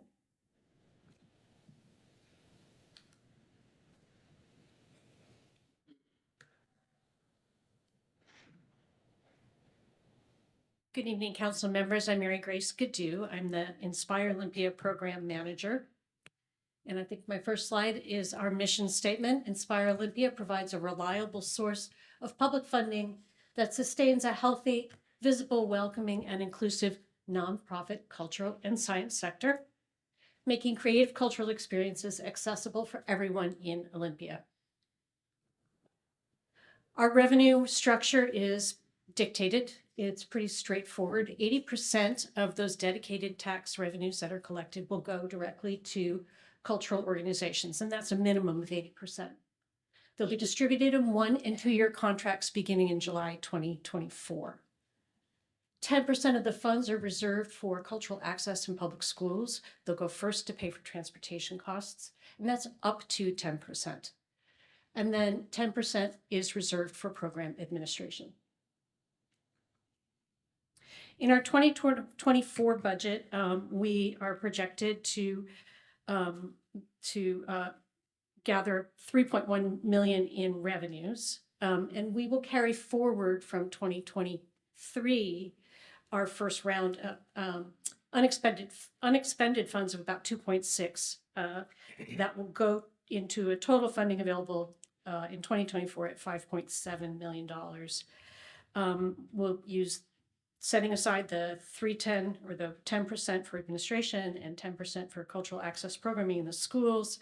Then 80% for grant contracts would total 2.4. We expect to sign contracts for about a little over $1 million in 1-year contracts with organizations next year, and hopefully about $2.5 million in 2-year contracts. Our balance of that remaining balance, about 1.2 will be encumbered for 2-year in those 2-year contracts, and we will carry forward about $255,000, which represents, a level of flexibility should we receive more grants than anticipated, more proposals than anticipated. And your staff are myself and Amelia Layton. And if you don't have any further questions, I'll invite Amelia to come up to speak to the lodging tax. Any questions around the Inspire Olympia? All right. Thank you. Thanks.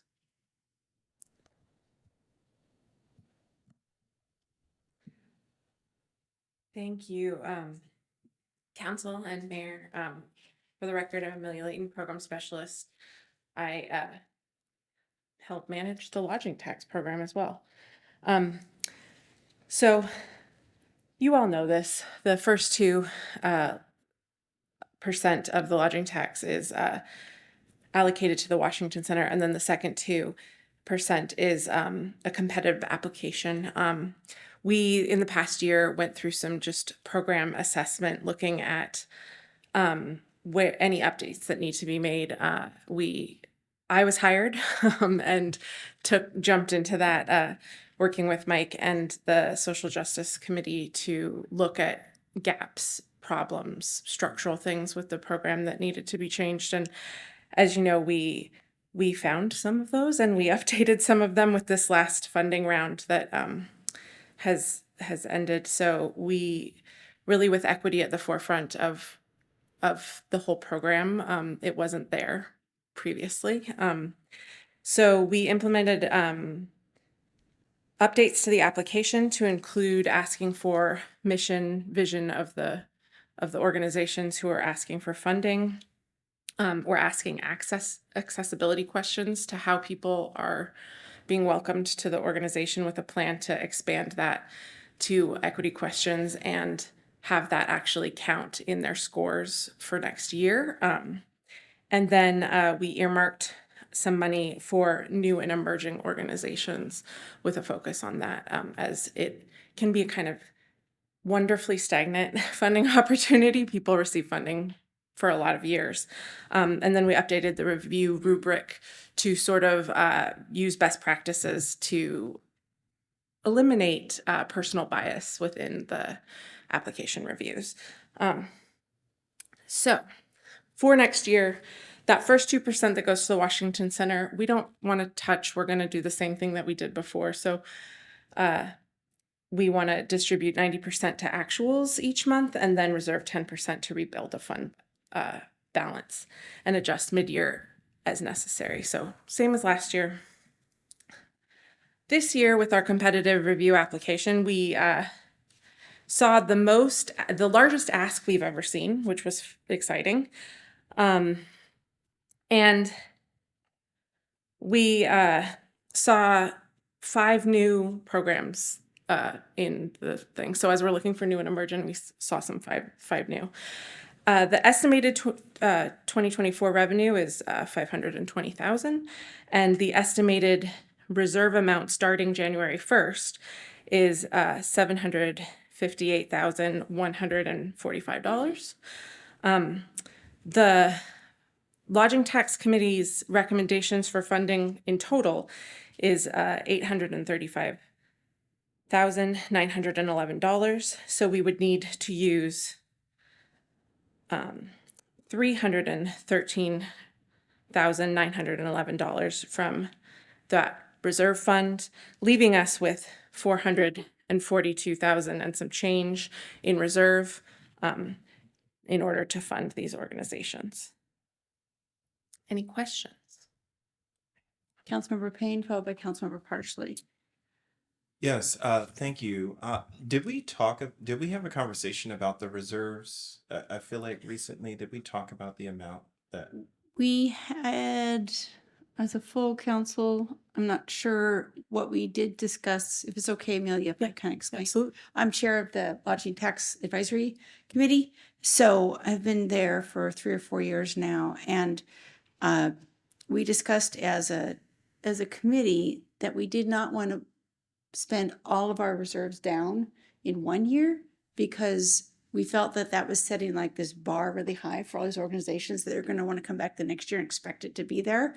And so it made more sense for us to be wise stewards of this balance and just spend half of it this year.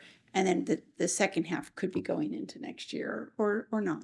But that was the thinking about not fully funding all the requests. And this new format that Amelia set up for us is so amazing. It made it so clear how to rank everything. And for those of you that might not know, the committee consists of 2 people that are hoteliers, because that's who collects the tax, and then 2 people that are actually recipients and have been part of this program before, so they understand it as well. So now I'll go back to did that help you?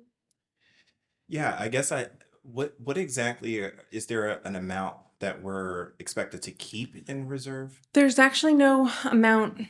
It just says we need to have a reserve. And so when we looked at the committee, or when we looked at the whole program, we did want to keep a smaller amount, but we didn't want to use it all in this year. So the plan is to like kind of eke it down as we go. And so if we used it all this year, like the mayor said, it would set a precedent. There just will not be that amount of money again. And to give some context, the reason why that carryover reserve is so high was because so many of the applicants weren't able to actually use their money because of COVID. And so it kind of built up high that way. And so we've been trying to spend it down. And this is the biggest chunk we've spent out of it this year. And I love putting money back out into the community. I mean, believe me, but you want to do it in a way, I believe, that you manage the expectations of what's available every year. So if we fully funded some of these organizations and then they come back next year and you're like, we don't have anything left for you. You know, especially if they want to grow their events and such, you know, that we just want to be able to, it's just a philosophy. Question, Councilmember Partially, followed by Councilmember Nguyen. That was an excellent question. I guess I now have two things. Thank you, Councilmember Payne. It would be great to hear from the LTAC in the next year what that reserve policy will be, because as finance chair, I always like to have a set policy, so you always know. My question is, and I think I asked this of finance, maybe I didn't. I think I saw it. The line for Capital Lake Fair Inc. is blank. If we're not funding them, do we need to have them, or are we expecting an ask later? It is the recommendation not to fund them, and so we need y'all to approve that along with the funding recommendations. So That's just a complete this is the complete Thank you. list of the Everybody asks applied. and what we suggest we fund them at. Thank you for clarifying Yes. that. I appreciate that. Councilmember Nguyen. I sort of had two that builds off of the last two council comments. So curious about the reserve fund. I mean, I think mostly top of mind because we heard someone from public comment today talking about that.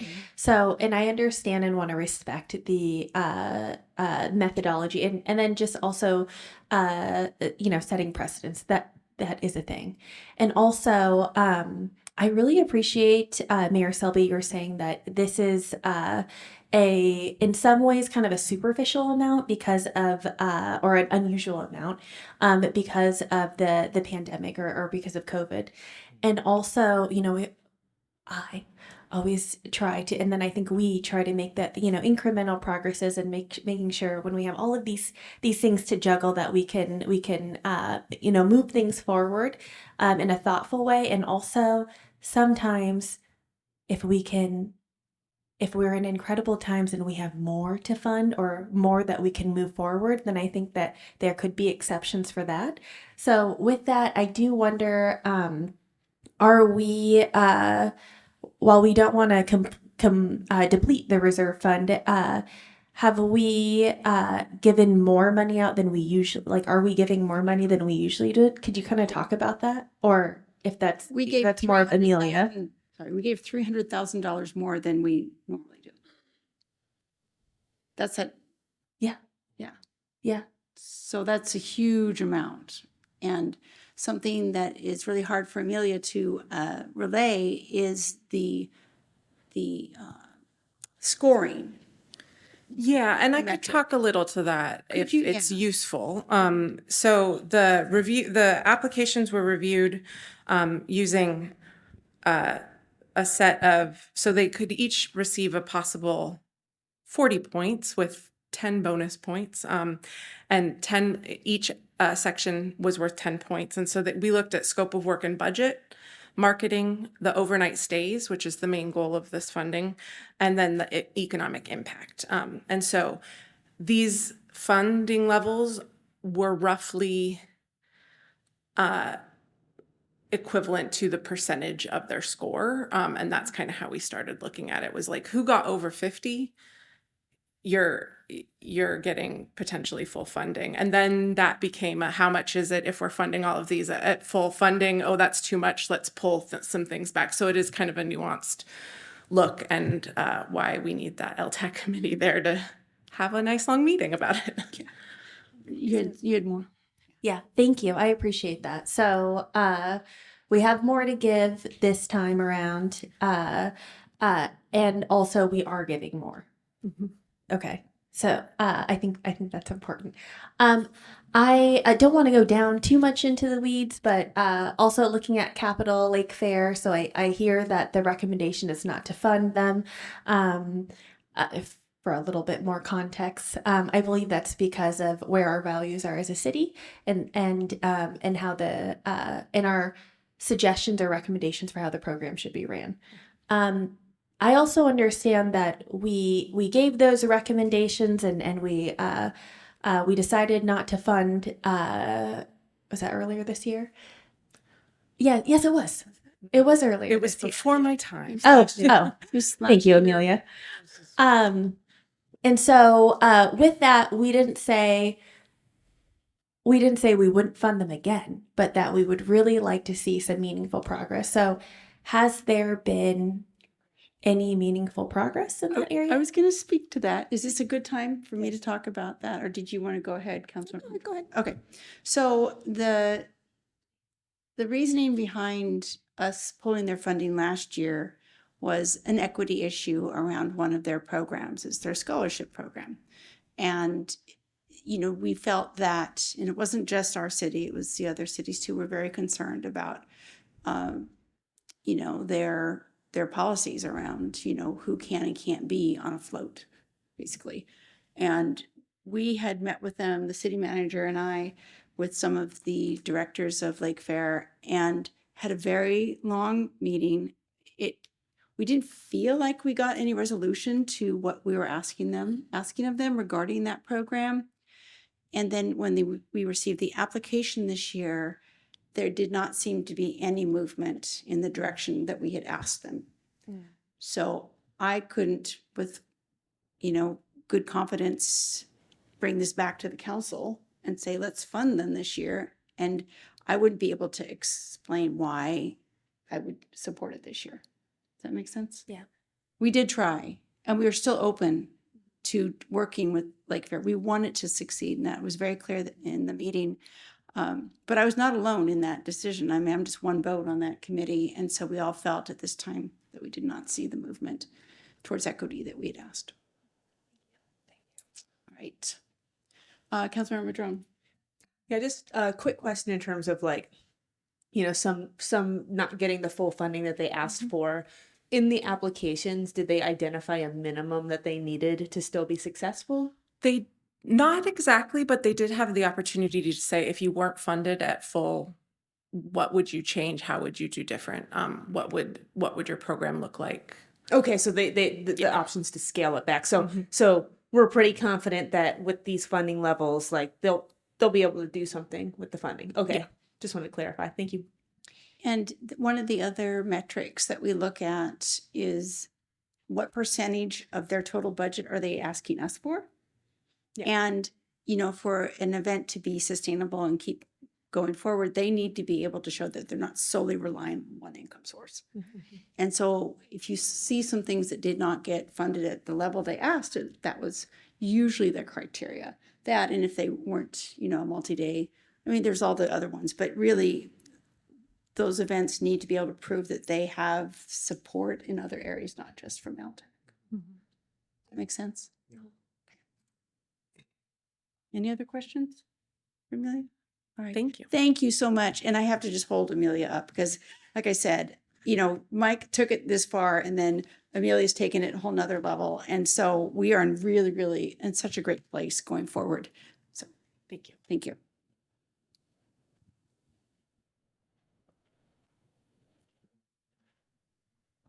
Good evening, Mayor Selby and members of the council. My name is Max DeJarnett. I'm the interim staff liaison for the Parking and Business Improvement Area Advisory Board. So the PBIA, as we like to call it, is the city's downtown improvement district. It's current business improvement district. It's an assessment district that assesses businesses annually, varying rates depending upon their size, their location, and their type.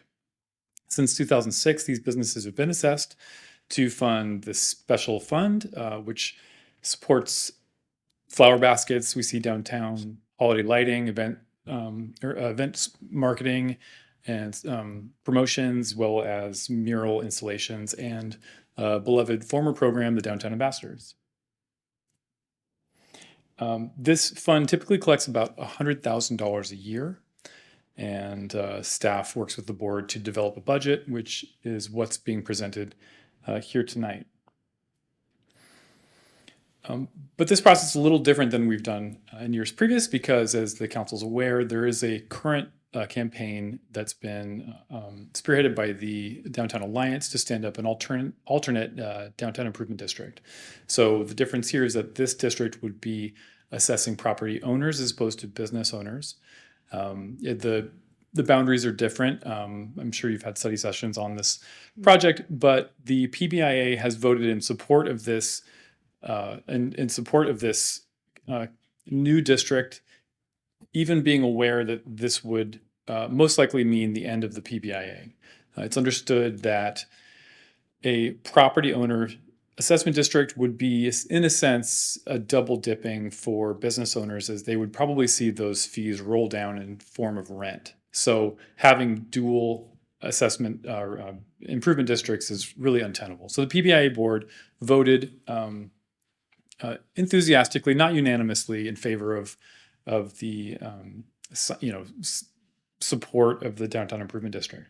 So what that means for tonight is that this is the budget they've recommended in the event that the downtown improvement district does not garner the necessary signatures to move forward.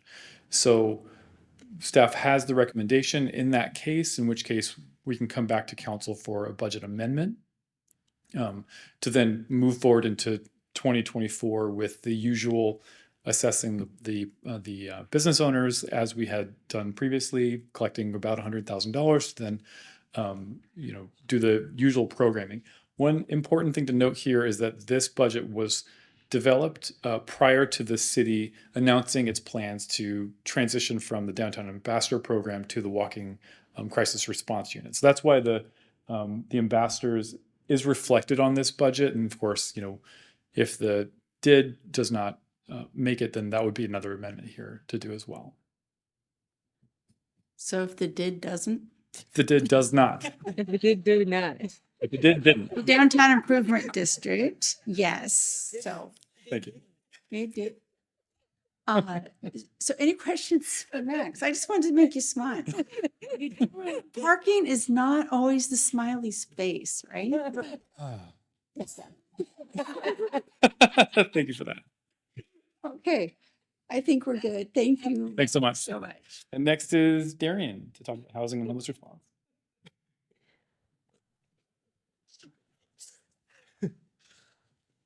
Hello, my name is Darian Lightfoot. I'm the Director of Housing and Homeless Response, and I'm here to talk to you about our amazing budget. Okay, first off, this is our team. Just smile looking at them. Housing, Homeless Response. This is us. So what Housing and Homeless Response does, a myriad of things. We manage our tiny home village. We address Q alerts to urgent response in the community. We apply for grants. We do policy. We try to build housing, all the things. So this is just a highlight of some of the things that Housing and Homeless Response does. So just want to start off with our funding sources and what pays for our portfolio. So we have the general fund and the home fund and CDBG. Those are the three major revenues that support the work of the Housing and Homeless Response. The general fund exclusively funds staff. So there are 4 staff that live within the general fund, and that is all that the general fund supports. And then we break those up into the home fund, and there's home fund capital and home fund operations. That is within the ordinance, that 65-35 split. Right now, that 65% is remitted to Thurston County since we combined our home funds. All those funds go directly to Thurston County for the yearly RFP for affordable housing projects. And that 35% remains with the city to support ongoing operations in our tiny home villages or any other urgent needs that come about. And then in CDBG, we have the 2 separate funds in there, 107 and 318. And that is again split between ongoing operation support and then any other federal funding that comes through CDBG. So just a frame of reference of how we're currently set up.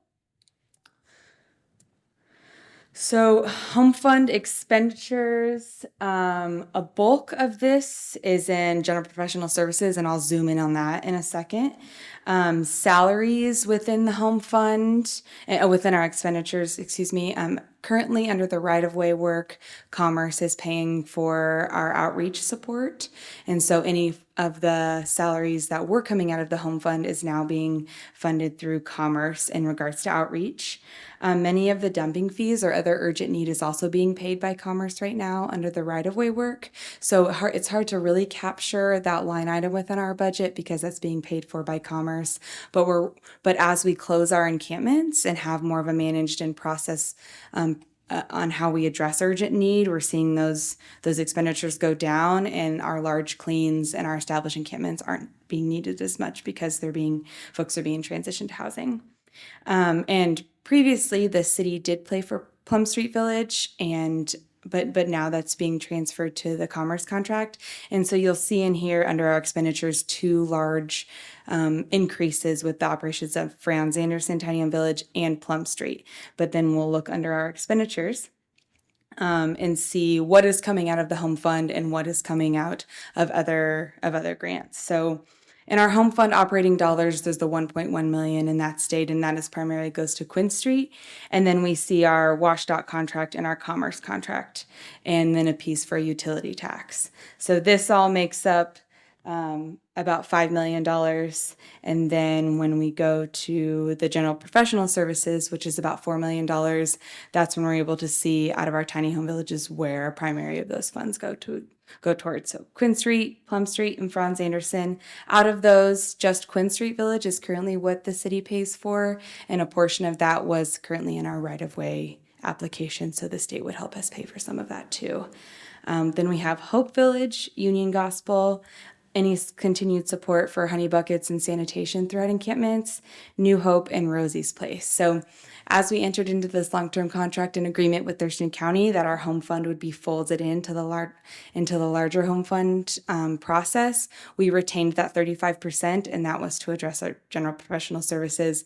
But the goal is for all of our projects to be regional and to be supported by this effort. So we're seeing where some of them can remain in the city's portfolio and we can add support, and where some of them are being transitioned to compete for the larger funding. And so with that, those are what I have to share with you tonight. And I can answer any questions for Housing and Homeless Response. And then I've been asked to open it up for anything that came before me as well. Oh, great. Any questions for Darian? First off? No, very thorough. I can't believe where we've come since 2017. It's pretty crazy. So thank you. Thank you. Any questions for anyone else? I have a few more people down here that need to talk. We're not That done. was section 1, and so Section- now it goes over to Thank you. All right, we're on second half. Okay. Good evening, Mayor and members of council. Leonard Bauer, Community Planning Development Director. I'll talk real quickly about development permit fees for this year, for the coming year in the budget, and then Deputy Director Tim Smith will come up and talk about impact fees. So our work on development permit fees is always grounded in our cost recovery study from 2021. I think most of you were here at the time when we did that study to look at the actual costs of our development permit activities and the services we provide in reviewing and inspecting new development. And that study found that we were coming up short of our 85% goal that the council adopted nearly 20 years ago now for recovering 85% of the cost of development services through fees. We were achieving on average in the mid-70s, about 76%. So one of the recommendations of that study was to do an annual increase based on the labor cost so that we're keeping up with the cost of labor that's providing those services. This year that will be 4.14% for 2024. It also suggested, and we have since then, the council's taken action to move all of the Community Planning Development Department into the Development Services Fund, and then approve in each year's budget a general fund transfer that would go back and cover those activities within CPD that are not eligible for development permit fees. And that this year that is proposed to be $2.625 million. A few other highlights from just changes in our permit fees that we're proposing for this year, in addition to the labor cost. Last year, a stormwater utility plan review fee was instituted because of the complexity of the stormwater manual being updated and as you know, our NPDS permit, National Pollution. I'm not going to get this right, Jesse. Sorry, NPDS. Jesse could tell you later what that stands for. Anyway, what we found in implementing this for a year was a flat fee really wasn't really the most equitable way to do this. Some projects were far below in terms of the actual time we spent in doing that review, and some were far above and much more complex. So this year we're talking about proposing a tiered system that's based on the amount of impervious surface involved in that. And that should more fairly assess a fee to a project based on its size. We're also doing the same thing for right-of-way obstruction permits. These are permits that typically when a construction project needs to occupy the street for some period of time for cranes or other activities for construction, they pay a fee for occupying that right-of-way. And again, that varies quite a bit by project. And so we're offering that we should move forward with a tiered system there as well. The third bullet there, adopt labor and industries fee schedule. Actually, we've been following labor and industries fee schedule for our electrical permit and inspection fees, but we've actually just made the changes to every single fee every year. This year, we're just referencing the WAC that adopts labor and industries fees. It's much simpler, much easier for our customers. And then finally, proposing an increase to the multifamily tax exemption fee. This is sort of in conjunction with the item that will be coming to you in a few weeks for other changes to the multifamily tax exemption program. Our fee had not changed since we originally adopted that program. It was still $100 for an application fee, which is far below our actual costs, which are more around $1,000 for each. And so that's what we're raising the fee to. And actually, that was a question that came up at finance, and I wanted to respond that yes, that's about our actual costs. So the $1,000, also looking at other cities, we found that that's kind of in the range of what other cities are charging as well. So with that, those are the kind of the main highlights of what we're proposing. If you have any questions, I can take those now, or else we'll go on to Tim. Any questions for Leonard? All right, thank you. Next, we have Tim Smith. Yes, good evening, Mayor and City Council. Tim Smith, Deputy Director, Community Planning and Development. And I'm here this evening to talk about impact fees.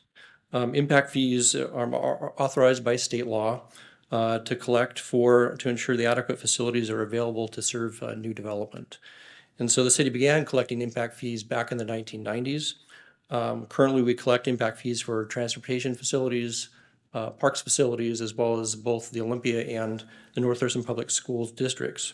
Impact fees are reviewed annually, concurrent with the annual review of the capital facilities plan, element of the comprehensive plan to adjust the impact fees regularly. And so we'll start off tonight by talking about the transportation impact fees. We have on this slide here showing the current and proposed trip rate for transportation. It's important to note that the city's first transportation master plan was adopted by the City Council back in 2021 and included changes to the city's transportation concurrency and impact fee programs. Transportation impact fees are multimodal, and they add capacity to our street system by making bike, pedestrian, and transit improvements in addition to improvements for vehicles. A 10% increase is proposed to keep pace with increases in cost of building the list of transportation projects. Costs are associated with inflation in construction materials and labor. And so again, here is the current and proposed impact fee trip rate. And basically a trip is one trip. So if you get in your car or ride your bike to the store, that's a trip. And then that's the cost associated with that. So this shows the trip increase with the 10%. The next step is to apply the trip rate to different types of land uses. And this is just a sample of land uses within the ordinance that we have for all the different types of land uses within the city. And what we do is there's different levels of trip generation for different land use types. And so when we apply the trip rate to these different land use types, we have several categories. The first three are residential, and then we apply them per unit. So one single family unit would have a impact fee rate of $42.29 in 2023, and that would expand to 2024 a fee of $46.52. And then we have rates also for multifamily, as well as multifamily downtown in the high density corridor. We have reduced rates. And then following that, we have some examples of commercial uses, and there is based upon the gross floor area of the building and then the trip generation for each type of use. And so you can see there they apply the 10% increase between 2023 and then 2024 is what's proposed. The next impact fee category are parks. And so in 2022, the city adopted a Parks Master Plan and impact fee rate study. This includes a capital investment strategy list of capital projects over a 20-year period. The rate study has an impact fee rate increase phasing plan, and this is year 2 of that phasing plan. It's important to note this phasing is not a result of inflation, but rather rates have been held steady for a number of years, about 5. And so in order to bring the fees back up to the rate to support the projects that are shown in the master plan, this phasing schedule is proposed. And so we're currently in year 1. And so the rates would jump to year 2, proposed 2024 fees. And here we have the different categories. Now, unlike transportation, we only collect impact fees for residential development. And so these are the different categories that would apply for each one. And then that brings us to the North Thurston School District. North Thurston School impact fees, we started collecting impact fees just this year. We adopted an ordinance last year in cooperation with the district to start collecting impact fees. Prior to this year, we were collecting fees through SEPA mitigation for SEPA eligible projects. And so in North Thurston, they have 2 categories, single family and multifamily. They collect per unit. And you can see the current fee for each, and then the proposed 2024 impact fee. The question was asked at Finance Committee why impact fees, or why there's growth projections within enrollment for the North Thurston schools, whereas the Olympia School District is primarily flat. When staff contacted the North Thurston schools this past week, they really said that, they based their projections on housing starts, birth rates, and also proximity to JBLM does have an influence on that school district as opposed to Olympia, and that's a primary reason for the increase.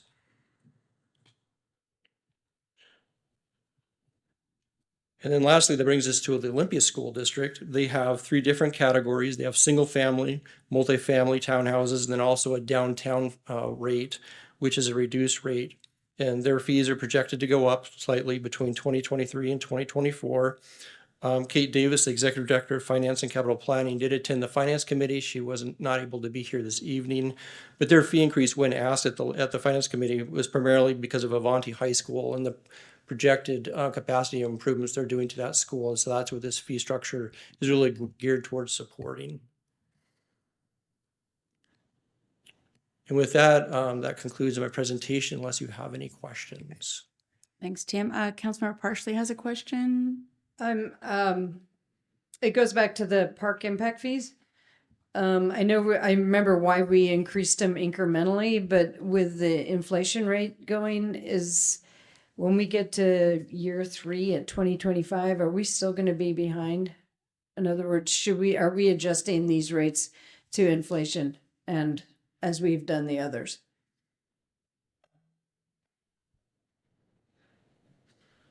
Thanks for the question, Paul Simmons, Parks, Arts, and Recreation Director. The rates only include the catch-up. So they were frozen for, it was either 4 or 5 years. And then we did the study after the park plan, and it's phased out over 3 years. We did not, just trying to be sensitive to fee increases, we did not include inflationary rates this year. So it's currently just that catch-up is what you're seeing. So it could lead to more catch-up depending on what happens to the market and the rate over time. Yeah, that's what I was worried about. Okay, thank you. All right. I think we're good. Thanks, Tim. Going on to, yeah, go ahead, Jesse. For the record, Jesse Barham, Water Resources Director. So we're here to talk about utility rates and operating budgets. So here is and just so a reminder, the Utility Advisory Committee had looked at these rates and operating budgets and sent a letter to council in early October recommending approval of these. So here we have some budget overview drivers that affect all the utilities. We're trying to hold down rates for customers. We have salary and benefit increases across the utilities. The new indirect cost model has provided a significant reduction in indirect costs in the utilities, offsetting rate increases. And then we have increased material and contract costs in some areas of the utilities and a couple of budget enhancements for critical needs.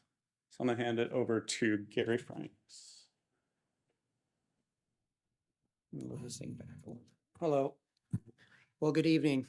I'm Gary Franks, Director of the Waste Resources Utility, here to talk about our operating budget for next year. Just a couple of points I want to make. The residential program has not rebounded since the recycling crisis in 2018.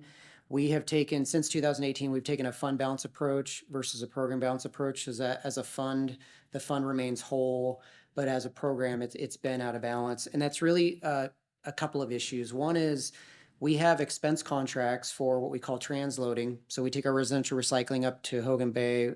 We have a contract with the Waste Connections. We dump our material on a pad, they bale it, they put it in a truck, and then they drive it up north to a place called Pioneer. So we pay for that service. That expense contract is tied to the CPI. If you recall this time last year, CPI was really high. So we've been seeing those costs have been increasing. And then also with Pioneer, that's the company that separates our material into light categories and sells it to market. So there's a cost for processing as well. And then the other thing is recycling revenue has been extremely volatile since 2018, and we're looking or projecting that we're going to be down revenue next year. And so those are creating quite a delta in that program. So that said, that's one of the issues with the residential program. Coming off the heels of our waste resources plan that we brought to you, one of the things we'd like to do next year is hire a financial consultant to review our residential rate class structure. And as part of that residential rate class structure, we still want to look at the potential for rate bundling of organics when we talk about diverting from a landfill. And then the other thing is looking at equity in our lifeline programs. So that's something we want to do next year. The other big theme for the waste utility is really about the capital fund and Carpenter Road maintenance facility. Really having an adequate budget for Carpenter Road maintenance facility is a big goal for us in 2024. We would really like to complete the demolition and remediation of that site next year. For those that don't know, that's the old firing range that's off of Carpenter Road and Martin Way. That site is contaminated. We do need to clean it up. We've made a lot of progress in that. But we really need to get going on getting adequate funds to fund the work next year.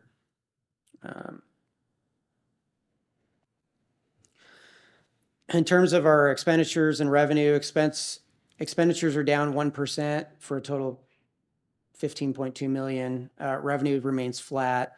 Our revenue to expense is negative, and it looks negative $418,000, but that includes this proposed budget includes a $628,000 transfer for Carpenter Road, and then an additional $500,000. And so we're recommending a rate increase of 3.5%. But that is really tied to the funding of Carpenter Road and keeping that project going. Just a little bit of backstory with Carpenter Road, and I know this has been a long night for you all, but back in 2018, council approved a rate increase of 4%. That earned about $368,000. That money was to fund the feasibility of the property, so produced a programming report and whether we could feasibly fit on the property. We've done that work back in 2018, and since then we've raised the base amount and then have been basically trying to cash fund the work to get approvals to get on the property to do what we're calling phase one, which is really demolition remediation of the site. We now have studies have been completed. We've got approval from Department of Ecology to do demolition remediation of that property. We've also received land use approval this year from Thurston County that includes to rough grade the property. We've also had an RFP issued and a contractor's gone on site to remove the overburden and actually start prepping the site next year for that work. So what I would say is that we've looked for opportunities to have rate increases to try to get this work and to fund this work, but we also recognize that with the economy and things with COVID, we haven't really had the opportunities to really try to do that, really trying to balance producing a balanced budget across the city. And so we feel like this really is the time to try to get that work and move that work forward. We're prepared to do the work now. It's really just a matter of funding.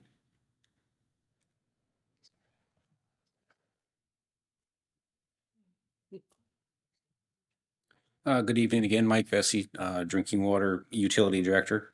I'll go over the drinking water budget with you now. The top things that we ran into this year up here on the board, our biggest one is our debt payoff of a loan from 2013. That final payment will happen this year, which is huge. That helped us out a lot. I believe that was for a loan to change all the water meters in the city, if anyone remembers that. So quite a while ago now. So that was huge to get that paid off. This year, 2023, we had to cut the CFP funding back quite a bit. Because this loan is paid off, we're now able to get that back to normal levels, which is good.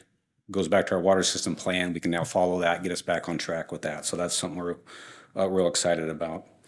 Some things that we've all seen during COVID, some supply and service costs that come up and down. These three on the list are still up for us right now. Our chlorine costs, which we use for treatment of our water, that cost is still high. We still are seeing some PSC charges that are high, and then SCADA, that is really a computer program that runs our water and sewer system. That's going through an upgrade here in 2024, currently, and will finish in 2024. So those are some major drivers for us this year. Here's some expenditures and revenue numbers here. So expenditures are expected to be up 2% for a total of 15.7 million. Revenue forecast is up about 1%. That's considering customer growth, which would take us to 15.4. So that difference is about 300,000. The 2% rate increase that we're asking for will cover that difference. No critical needs or enhancements for this year in the drinking water utility. Thank you. All right, I'm going to cover the wastewater utility. So here's some unique budget drivers for the wastewater utility. We have some potential additional staffing needs in the future as the utility grows and the community continues to grow. In the past few years, revenue appears to be overestimated a bit, and so we're going to hold the revenue projection flat to allow the actuals to catch up. We have a span of control issue in a combined operations unit that is both wastewater and stormwater, where there's 16 direct reports to one supervisor that we'd like to address. And then one unique driver in the wastewater utility is we're paying the municipal utility taxes on lots, $16 million of revenue. Expense to revenue here. We've got expenditures projected to be up 1.7%, about 9.3 million.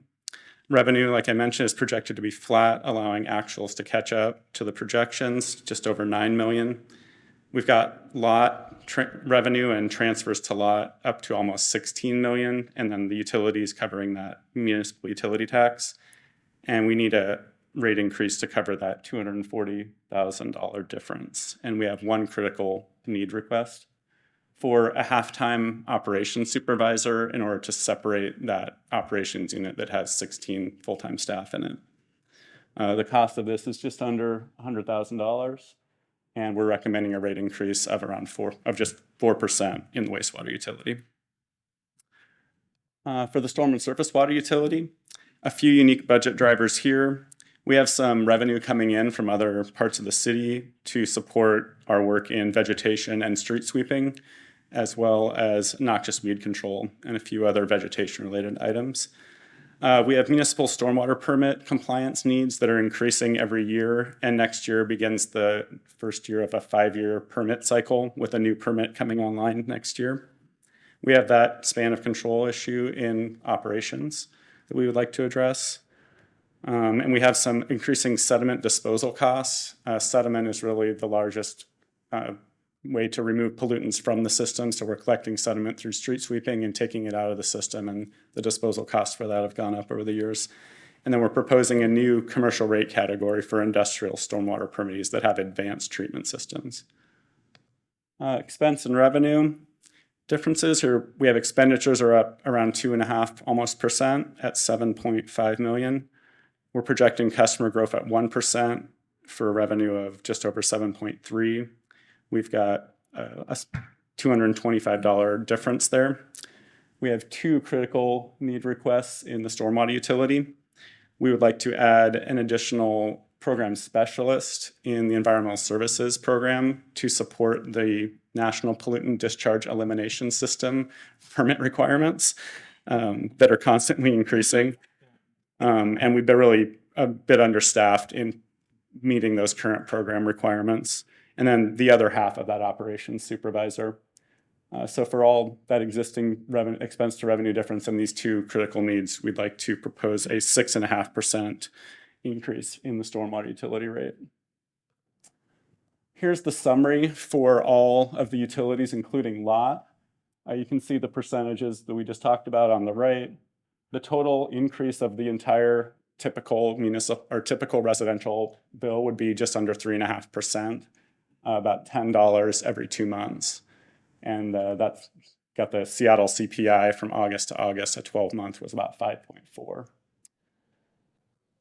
We are also showing the proposed general facility charges for the utilities.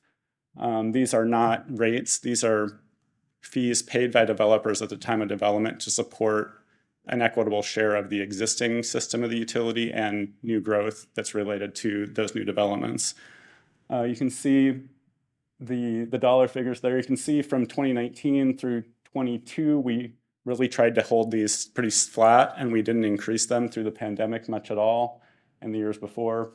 This year, we're proposing a pretty significant increase, but a piece of that increase is related to a new low-income housing discount program that is paralleling with LOTS program to allow projects that meet those low-income housing criteria only pay 50% of these 2024 rates. The cost to provide that subsidy is about an additional 2% on top of the proposed increases to subsidize the lost revenue from providing that discount. So the UAC also provided a letter to council supporting this discount program earlier this year. And that's what we had for the utilities. All right. Thank you so much, Jesse. And any questions from there's a Pierce? Want to note for the record that Councilmember Cooper has been able to join us. Thank you. I know you were at a very important meeting before this as well. So I've got Sophie. No? No? Okay.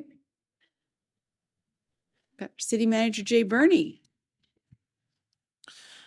Thank you, Madam Mayor, members of the council. Again, for the record, Jay Burney, City Manager, and I get to back cleanup tonight to take you home with where we are and an update on budget balancing.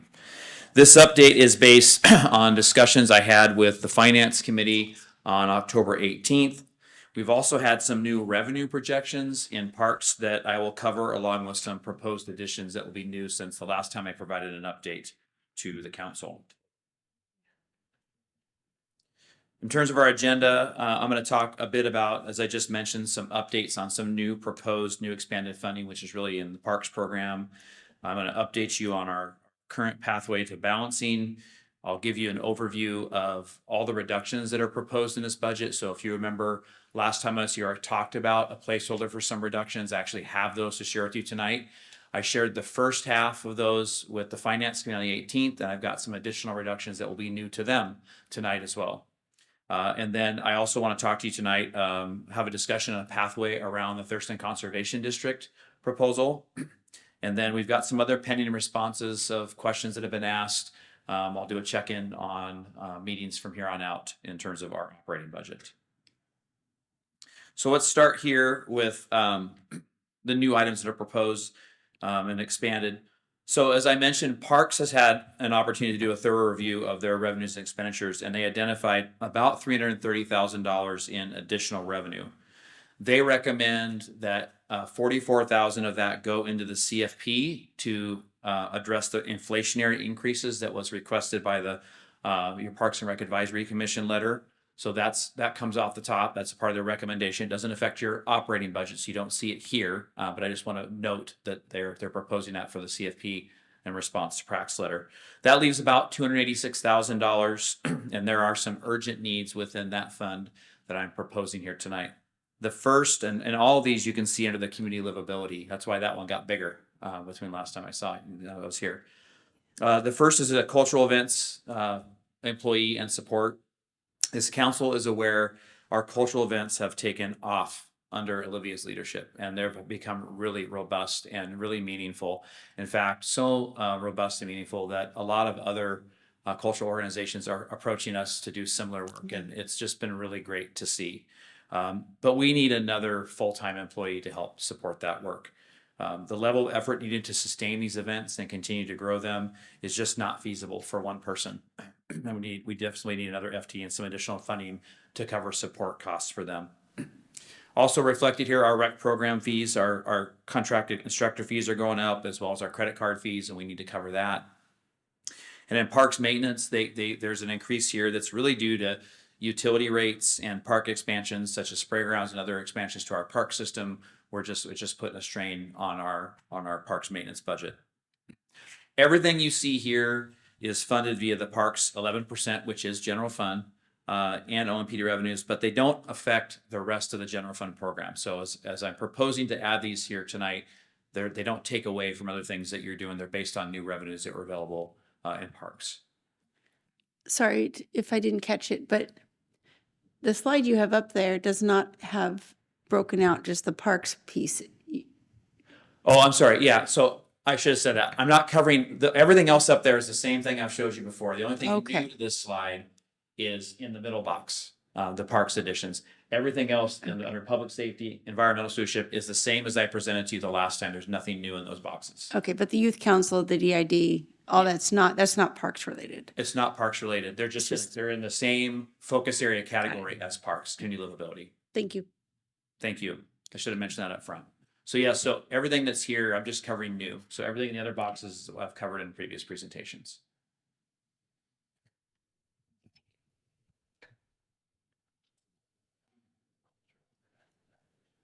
Same here. Nothing new on this slide as well. I know. In terms of our pathway to a balanced budget, again, you've seen these slides before. This is where we started. We started with a budget deficit of about $14 million. We've made some corrections, which we usually make to the budget after submissions have been made. Use of budget stabilization, which we're going to touch on here in a minute. And that gave us a new balancing position of about $7.8 million. We then have some additions on the general fund side of things, which I've covered in the past. Nothing's new there. As I mentioned, the parks positions don't affect this in any way, shape, or form, so you're not going to see an increase here because of those. That brings us up to a balancing position of negative $9 million. And then again, as I've covered in prior presentations, we've got some additional reductions that were as we've worked along the budget and fine-tuned the budget around our insurance rates and other things as we've gotten final numbers. We've also done another look at revenues, and we'll continue to do that through this process. We have a question from Councilmember Wen. Hey Jay, can you go back to? Thanks for the assist. Can we go back to the last slide? I'm sorry. This is for some reason sticking out to me this time. So the very last bullet. What is restore longevity for independent employees? Yeah. So I covered that in my first presentation. So longevity pay is a pay that pays employees based on how long they've worked. It's kind of a bonus pay structure. We used to have it. It was reduced as part of the recession, actually in 2008, 2009 is when that went away. And then over the years, the unions have all negotiated it back into their contracts. So just about, I think all of our unions now have longevity pay back in their contracts. The independent employees have been asking for a few years now, hey, what about us? And so this year I'm proposing, even in a tough budget year, to restore longevity pay in terms of just equity across all of our employee base. Oh, yes, keep going. Just a quick follow-up. Independent employees being non-union. Non-union. Okay, got it. Yep. Thanks. All right. Okay. Good question. So here's where we are. This one's got a lot of numbers on it. So I'm gonna move you across left to right. So the 26th on the far left is kind of where we started. That's my first presentation to you and how I showed you we could get balanced. I went to finance, and that included $950,000 in reductions to the general fund to make us balance. I went to the finance committee on October 18th, and I brought them $553,000 worth of reductions, which I'm going to get to on the next slide, so you can see what those are. The other thing we took a look at is Aaron and Joan went back and looked at startup costs for BLS CARES program. Council had said use budget stabilization to cover the full cost of startup for that program. We've been using the 3.9 number. It's closer to 4.3 in terms of what the startup costs are going to be, just as costs have gone up since the consultant first did their study in wages, cost of equipment, and those things. That's the actual true cost. So as I talked to Finance Committee and there was support from them is to use budget stabilization to cover that full cost. it still leaves you with just about $6 million in your budget stabilization reserve into the future. And then I know that Finance Committee is planning to have a conversation on their work plan next year around what is the proper level of funding that should be in our budget stabilization reserve. And so we've committed to having that conversation as part of the work plan next year as well. And again, I'll cover the cuts here in a minute. That brings us to tonight. The change between Finance Committee and tonight is I've identified another $384,000 worth of reductions to the budget. And I'm going to propose that you put those in the fire equipment reserve at this point in time. And I'm going to talk more about that. So that's just a quick snapshot. So now I'm going to get at the reductions. So again, on the 18th, I provided an initial overview of the reductions. The first at the top is a $150,000 general fund contribution to capital that's usually made out of public works. This is a legacy contribution that we've done for some time from the transportation operating budget to the transportation capital fund. While every dollar counts in the capital fund, this is not a funding source that we've relied on to complete projects. There is no change to transportation projects in this year's preliminary CRP with this reduction. So we can reevaluate this in 2025, but we felt comfortable in looking at a capital transfer out of transportation's capital back to general fund. And again, Mark Russell and Sophie are here if you have questions on that particular reduction. We also have another $147,000 reduction in public works as part of a reorganization. As Mark Russell's taken over as director, he's done quite a bit of reorging within his leadership team and identified an FT that's in the general fund that should be supported by the facilities fund. So we're suggesting you make that move. There's currently a vacant finance analyst position. We're recommending, as I've talked to Aaron, to keep that vacant for the first 5-6 months of the year. So we reflected that here. We also have a vacancy within communications in our visual design and production. We've had someone leave the organization and we've had a vacancy. And I've talked to Kelly about this, and her team is actually doing quite well with the staffing levels that they have. They also brought on Andrew, as you know, who will be supported by franchise fees. And besides the work he can do here, Andrew brings a whole nother skill set that we can take advantage of.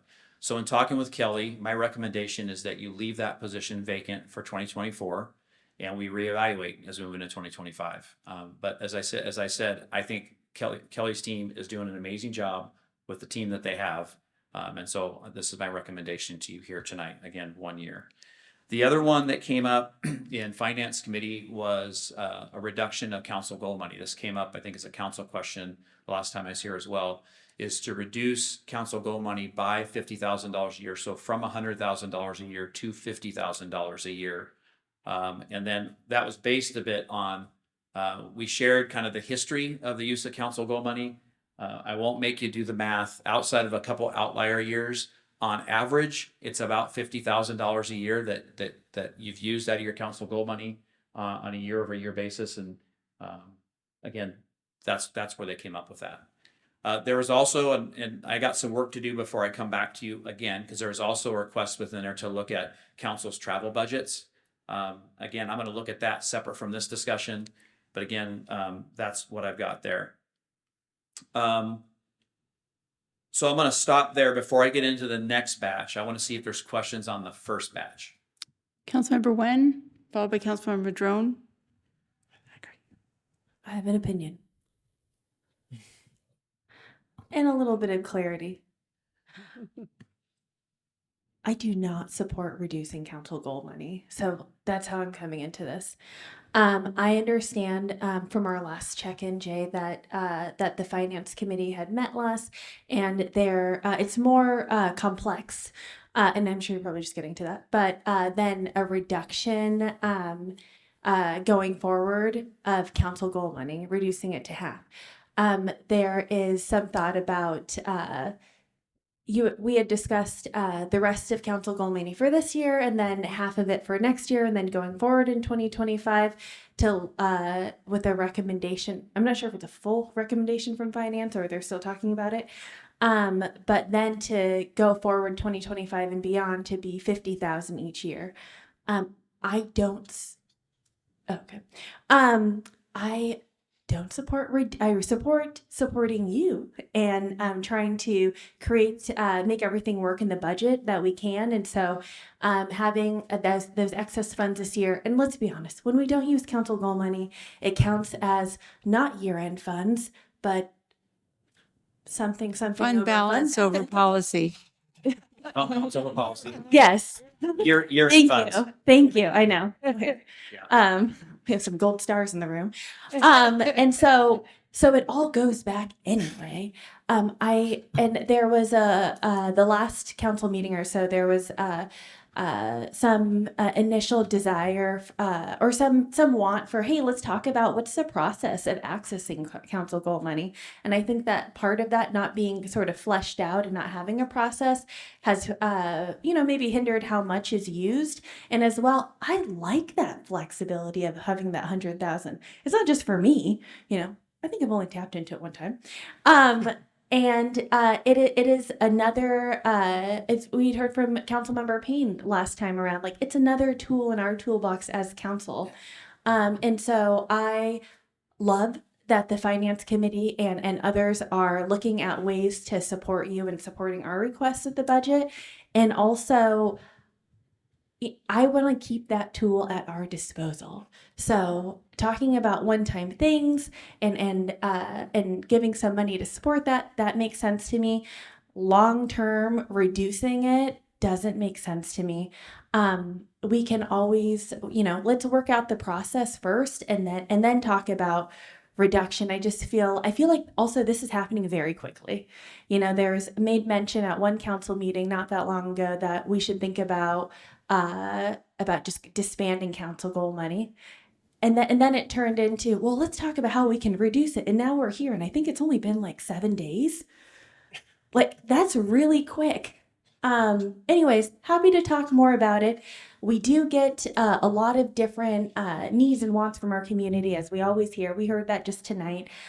Council goal money is a way of, it's those different colors of money. We can really use it on anything, right? We don't have to use it just for general fund things. We don't have to use it just for, it's very specific in that it's not that specific. And I like that tool. I like that option. I like the opportunity to say, hey, you know what? There's maybe an arts amount of arts groups in town that need a little extra support in this area. I like having that tool. And I don't want to prevent future councils from using it in the future. I think that this is happening too fast. And I support you in supporting us. And I'd like to slow this down. Thanks. Noted. Next, we have Councilmember Parsley, followed by Councilmember Madrone. I just wanted to jump in real quick You about wanted the to speak council, to it, and I allowed her. Council goal money, because of what happened at the Finance Committee. This was not meant to be long-term, Councilmember Nguyen. It was meant to be a one-time deal, and that next year we would have the full discussion about what does it look like for the future. I believe that the Finance Committee, and they're sitting here with us, and they can correct me if I'm wrong, felt that, since we're asking all the city departments to tighten their belt, that this year the council could tighten their belt and lose half of our goal money to help with the balancing and all the needs of the city. Does that help? Well, it's not permanent. We're not changing the council goal money I can't do that word. Yes, sort of a happy meeting. Not changing it. Thanks for that clarification. Not changing yet, perhaps. So, but it'll be next year. But we need more discussion. Okay. This is a one-time drop. Okay, thanks. I appreciate that. All right, And now thank you, Councilmember Madrone, for allowing me to clarify that. Yeah.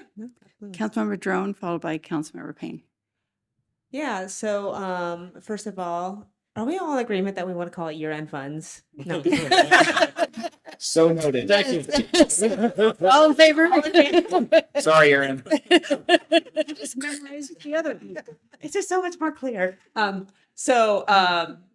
the opposite direction that Councilmember Nguyen just went, we weren't, yes, one-time reduction in funds, recognizing that we've also made a lot of opportunities within the city for, particularly for arts organizations to apply for funding through us. So I just wanted to recognize that in for that context. But we also talked about the funding we haven't spent this year as a council, which is $100,000. And I'm surprised not to see that here.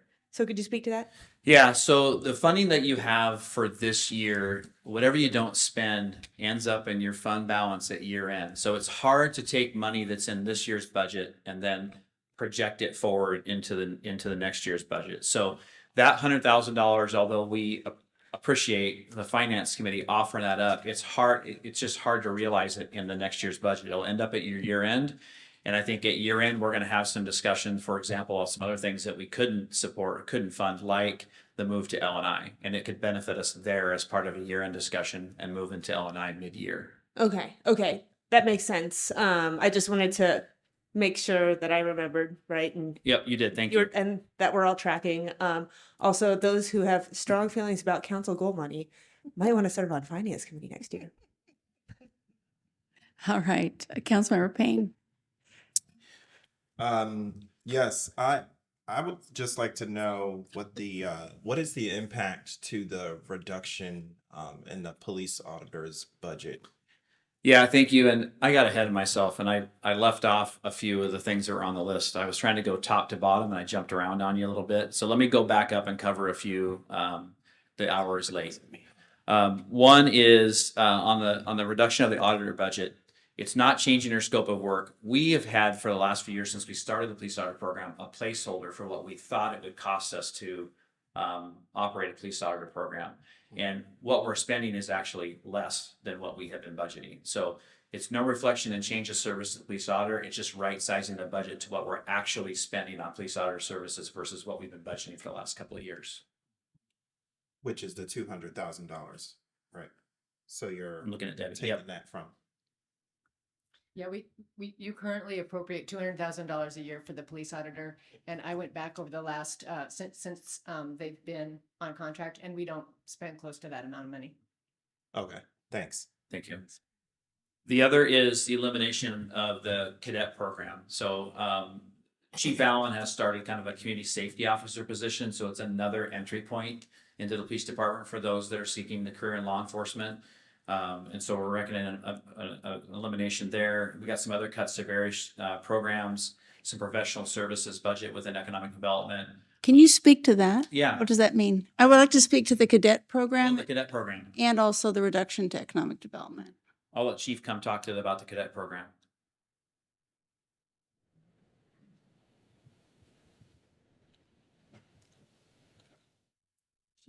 Good evening. Thank you. For the record, Rich Allen, Police Chief. And it's important to remember we have two different programs for our youth who are interested in law enforcement. One's an Explorer program, and those are 15 to 21-year-olds, volunteer basis, who work with our department.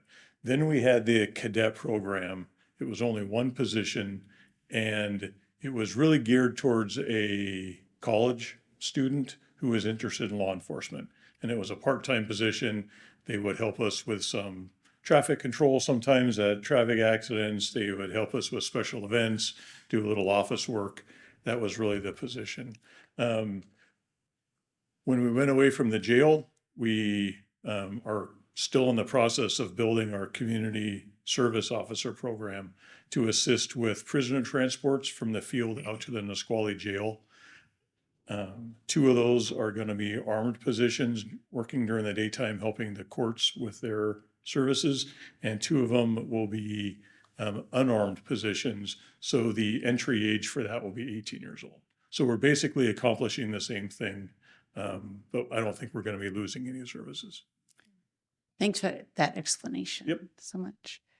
And yes, and then the economic development professional services. Yeah, so Mike, I asked all department directors to take a look at your expenditures in their budget, and as Mike looked at his budget, I was just looking, I think Mike must have went home, he was here.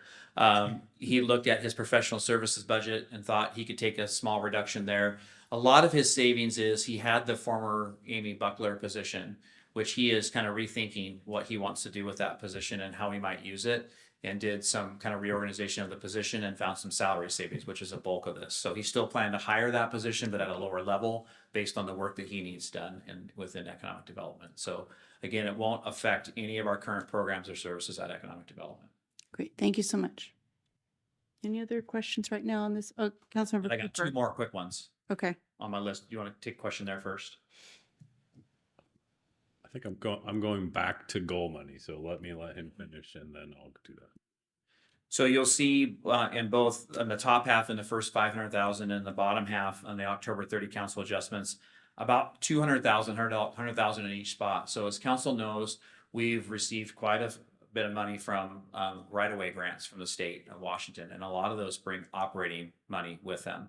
We went back and looked at what we can charge against those operating money and staffing costs. And I had Rich and Darian do a deep dive into what's eligible to be billed against that. And they found there's about $200,000 for the staffing costs that should be and can be billed against those grants. And so that gave us a boost to our general fund. So again, those grants hopefully will continue to be extended. But at the point in time those grants go away, it does create a bit of a bow wave. But in the meantime, we have 3 years worth of funding to start with on those grants. So we want to take full advantage of them at this point in time. So that covers everything that's here. So I'll take any other questions. Thank you, Mayor Selby. I was just going to add to the comments around the goal money. When I look at the analysis, the years where we went over $50,000, we went over $100,000 in one of those more recent years, and so that would not have mattered. And then really the quite a few of these items like the Youth Council, Reimagining Public Safety, the Social Justice and Equity Commission, the survey, those are all things that should be baked into our budget. Like we know that these are things that we do most of the time.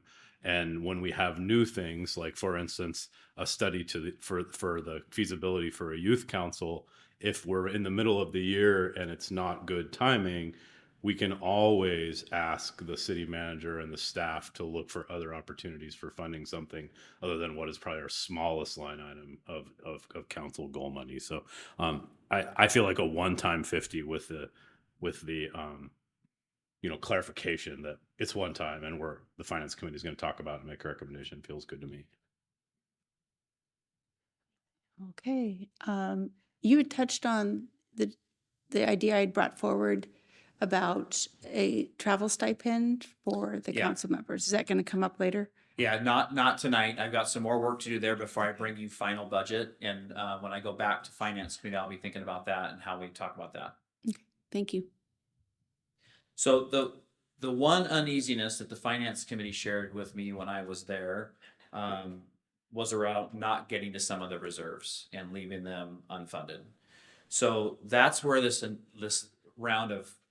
last round of $384,000 worth of reductions, I did that.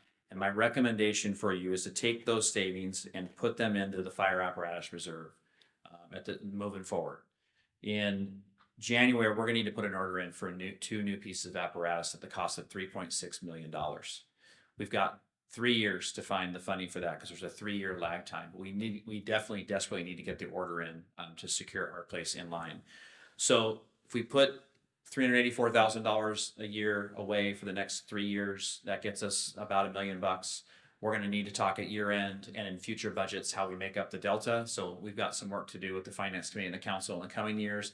But I think it's prudent that we start putting away money right now, and then we can continue to work on putting more away in future years' budgets so that when I bring you and the fire department brings you a purchase order in January for 2 new pieces of apparatus, you know that we're on our way to finding a way to pay for that. So question about that? I probably should have caught this, but under the October 18th, you've reduced it by 553 and then you reduce it by an additional 384. Yep. So where's the 553 going? That's covering your general fund deficit. Okay, that just goes, okay, and the 384 you were asking to put into the fire reserve. Yeah, okay. so Thank you. I'll go back a slide here because I think this might show it better. With this one. Yeah, so Okay. on this slide, as you'll see, on the 18th Finance Committee, we balanced the budget without use of fire apparatus reserves with $550,000 worth of cuts and the use of additional budget stabilization reserve. Okay. So then I'm going and saying, now let's cut an additional 384 and put into fire apparatus, keeps you balanced. Okay, thank you. Makes sense for everybody? All right, I'm going to pivot if you're ready to talk about Conservation District funding request. So first, I want to thank the Conservation District staff and Paul Simmons, who have been working with me literally up to the last minute this afternoon to find a solution here and to evaluate some funding options around this proposal, because I know there's been lots of questions. The Conservation District request is tied to several initiatives, including policies outlined in the comprehensive plan around access to places to grow food, protecting farmland, and encouraging local food production as a means of reducing energy use. The council also passed a resolution in 2017 encouraging more work around community gardens. The Thurston Climate Adaptation Plan also has a policy around increasing urban agriculture. As part of a 2020 council referral, an urban farmland work group was formed. Phase 1 of that work, which kicked off in 2021, included doing some mapping and equity work around potential for agricultural uses, our baseline availability, and local organizations engaged in this work. Phase 2 work in 2022-23 has looked at tools and recommendations to expand community gardens, looking at barriers to code, and conducting an agri-park feasibility study that is underway. This proposal from the Thurston Conservation District moves forward several components of this work, including expansion of community gardens, incentivizing and supporting urban growers, and connecting private land with potential farmers. The request from the Conservation District is for $203,000 in 2024 to launch these programs, and then it requires $51,800 annually to maintain these programs through a partnership with the Thurston Conservation District. I also want to point out that the proposal from the Conservation District to work with us includes $32,000 in matching contribution from the district, and they also bring with them 75 years of experience doing this work. So I've found some funding options for council to consider around this request, some of which we talked about at the Finance Committee. In terms of the upfront cost in 2024, you have a current balance of $1.9 million in your economic development reserves. Access to affordable food options is certainly something we heard through Olympia Strong Work. You could fund the $203,000 here to start, which would allow the program to move forward in time for the growing season in 2024, and then look at paying it back out of our year end as a priority. For the $51,800 in ongoing work, in working with Paul Simmons, and again, in working with the Conservation District staff, their initial proposal was reduced to match what we had available within Parks funding to keep this, to move the ongoing cost of this program forward at $51,800 that we could allocate in Parks starting in 2025. So this request for the ongoing doesn't hit you until your 2025 budget. So this is just some forward thinking about how you would get there in 2025. I'll just point out again that this item is clearly linked to prior council actions and community support through a variety of master plans, and it's important work. I do also want to point out that the parks budget with expansion of programs and facilities is as stretched as the general fund budget with other unfunded needs. But this work is very aligned with community input, and in talking with Paul, we can make this work. So that's my proposal for how you could fund both the upfront and the ongoing costs of the Conservation District. And so I'm going to pause there for questions you might have. All right. I've got a few. What did the agri-park feasibility study cost and what's the status? Paul, do you want to come up and address that?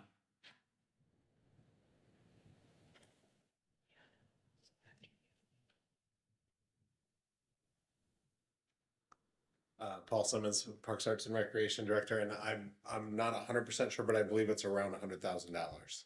75. This is 75. Thank you.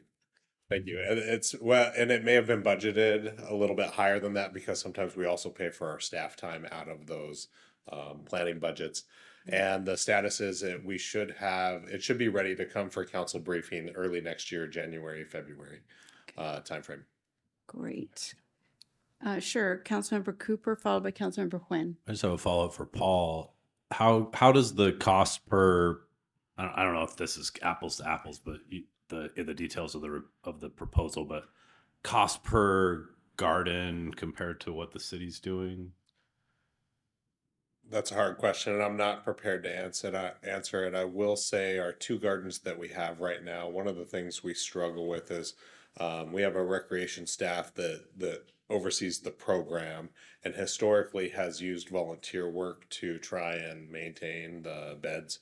I believe we have, I should know this off the top of my head, but I believe it's around 40 to 60 at the two sites. We have one at Yager, one at Sunrise Park. What's happened is the beds have deteriorated to the point to where he and the volunteers can't keep up. So we've transitioned that labor over to our parks maintenance team, which is also stretched at capacity. So they're trying to look at a long-term phased approach for how we manage it. So I don't have costs, but I will say that the garden beds do require a level of maintenance and management and oversight. In this situation of the proposal that's on the table, my understanding is the conservation district would operate and maintain those gardens. So the new ones that are being considered wouldn't be part of, wouldn't impact our current operation.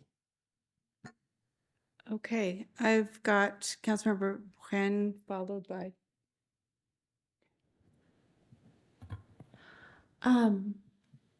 I really appreciate this coming forward in this way. The slide before it too, just tying back to, you know, why this, why now, and how does it make sense? Especially with all of, you know, when we don't hear things for a while, it seems like it's coming out of nowhere. And I hear you on working right up until this meeting, so thank you for that. I appreciate it. I also I see that you're trying to bring us an option that might be easier to put forth than the initial 100,000 that would be ongoing maintenance. I'm curious about so my understanding is that, and I have it before me right here, the very detailed farmland budget estimate that Councilmember Madron sent us all. Could you talk about, or maybe this is more, whoever can answer this, where are these community gardens going to be? How many are they? Who has access to it? You know, because I hear that it's important, absolutely, and tying to our economic development efforts, and so having access to food, and so can we? I think that would really drive it home for me. Like, who is having access? Would have access? What is the? You know what I'm saying? Like, I feel like I don't see it, so I just want to see it clearly, I guess. Yeah, I don't know if Councilmember Drone, if you want to take an initial shot at that. I could take an initial shot. I know that one of them is going to be at a daycare on the west side. One of them will be at a church on the west side, near where there's some high density housing, apartments in compact single family neighborhood. And I think the third one is going to be in a right of way on the east side. So what I will say is that in the first 2 years of this work, the conservation district put in a considerable amount of time with their GIS staff to map out where there are currently urban agriculture and community garden resources in the community. And they are using that mapping tool to prioritize where places should be. So in terms of who has access to it, wait, one of them, Justice Center. the Justice Center. Thank you, Jay. I can't believe I spaced on that one. So yeah, there's also a community garden behind the Justice Center that has gone under the weeds, literally. And in that particular project, the YMCA is going to work with Plum Street Village, the tiny home village. So that is the community that's going to benefit from that. The other two ones, they're going to be doing outreach to neighborhoods there, and they're going to be working with Grub in terms of recruiting the participants. And Grub is very plugged into communities that want access to being able to grow their own food, in particularly low-income communities. So is this helpful? Do you mind if I ask a couple quick follow-ups? Okay. Yeah, it's helpful. So not to get into the weeds, not literally. You said that part of the organization determining where to have them was where through GIS or their mapping system where there are resources available. So do you mean like a viable place to plant? Is that what you're talking about? Yes. So they did a couple of things. They looked at where there were good soils, and there was actual places to do it. And then they looked at where there are currently resources, and therefore where there are not currently those resources. So the 2017 community garden resolution that was adopted by council said that they wanted there to be everyone to live within a half a mile of a place to grow food. And so that's part of what that's part of the calculus here. But they've mapped out where there's access and where there is not, and they're helping us fill in the gaps from our own goals. Is this answering your question? Yeah, doing great. Oh, did you have something? No, I just wanted to highlight, and Councilmember Drone hit it. I mean, part of it is based on this first phase of mapping work they did. They did an analysis of, for example, where are people not within a half mile of places to grow food? Where, in terms of equity, are people not served the same as in other parts of the community by community gardens? And so, and part of this work is going to be to continue to refine those locations around all of those pieces that they mapped out in phase one. So, you know, there's where they think they're going to go now, and I think there's more work to be done as once they get the $204,000 startup money to then finish this evaluation, because part of it also is linking farmers to places to grow food. So another piece of this funding beyond community gardens is someone like me who might have a piece of property that I might be willing to let somebody farm on, for example. So they're looking for things, options like that. There's a number of different things that are in this proposal. I just have one other one. Okay. Sounds like this might be for Councilmember Madrone. So this sounds to me like it's sort of a true model of community gardens in that there are plots where community members can garden their own food, grow their own food. Not so much like a community shared agriculture where people buy boxes and then right and then how does this at all connect with the Thurston County Food Bank, or is it not connected? The Thurston Conservation District is connected with the Thurston County Food Bank. You know, in the instance where Jay was talking about, where somebody just has vacant land and a farmer gets connected to them, that's somebody like the Thurston County Food Bank has expressed an interest in wanting to purchase food from a local farmer, particularly in the urban area. But also, community gardens are great places to get food for people at the Thurston County Food Bank. So they are a partner in all these conversations, not specifically incorporated into this proposal, but looking for those opportunities. But they are fully part of the conversation with the Thurston County Food Bank. Very interested in being a part of this. Thank you. Is that a recent development? Nora mentioned it at the land use committee meeting, but I'm not into the day-to-day of what she's doing. I just spoke with our former city manager, Steve Hall, who's very involved and on the board of the Thurston County Food Bank, and he's never heard of this program. So my understanding from Nora was asked this question at Finance Committee, and I think her response was that there's been staff to staff conversations between the Conservation District and Food Bank staff, but that she's not sure that it's risen up to a full conversation with the board. Okay.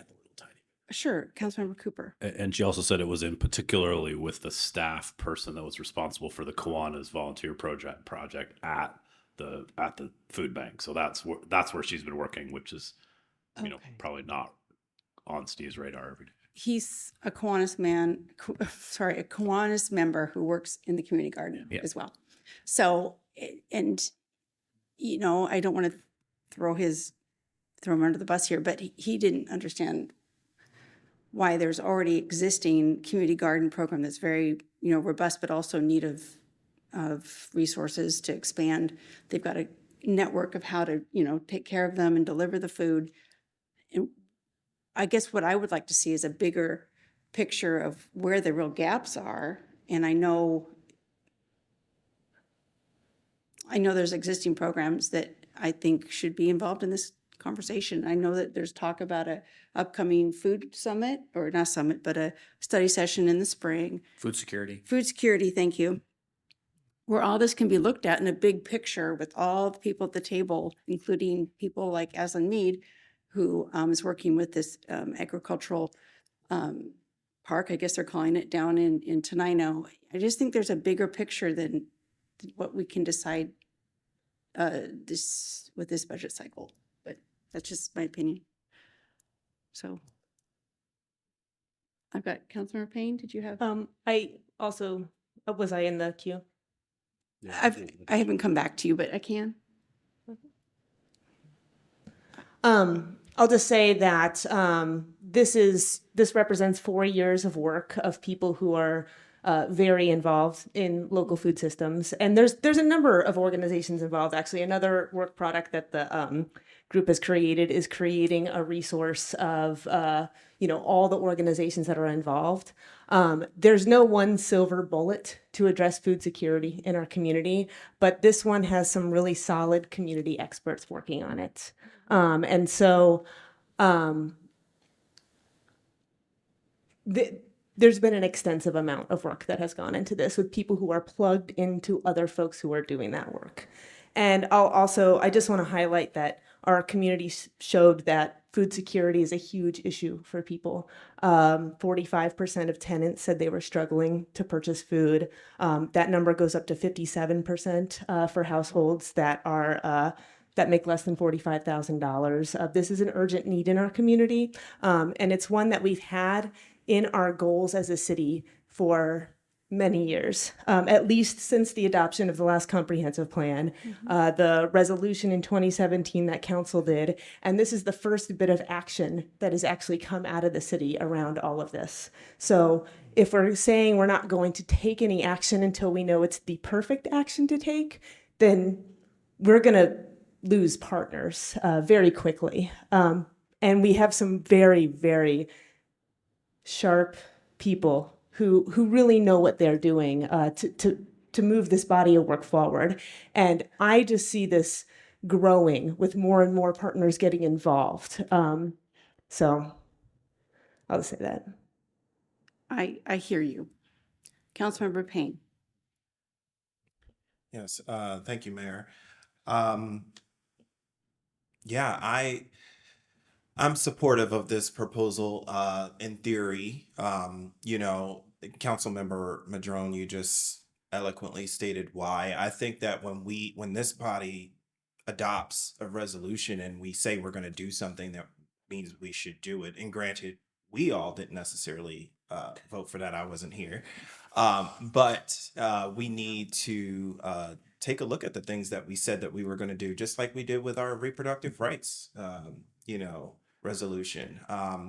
And so I think on matters of principle, I think we should all be supportive of that. My question, though, is about ongoing funding. So you just presented to us some cuts. So when we say ongoing, I'm hearing there's a commitment from Parks that this is manageable, but is there an understanding from the Conservation District that we are not necessarily saying every year this is what you're going to get from us, or this is what you can expect? How's that conversation gone? I know the initial request was for $100,000.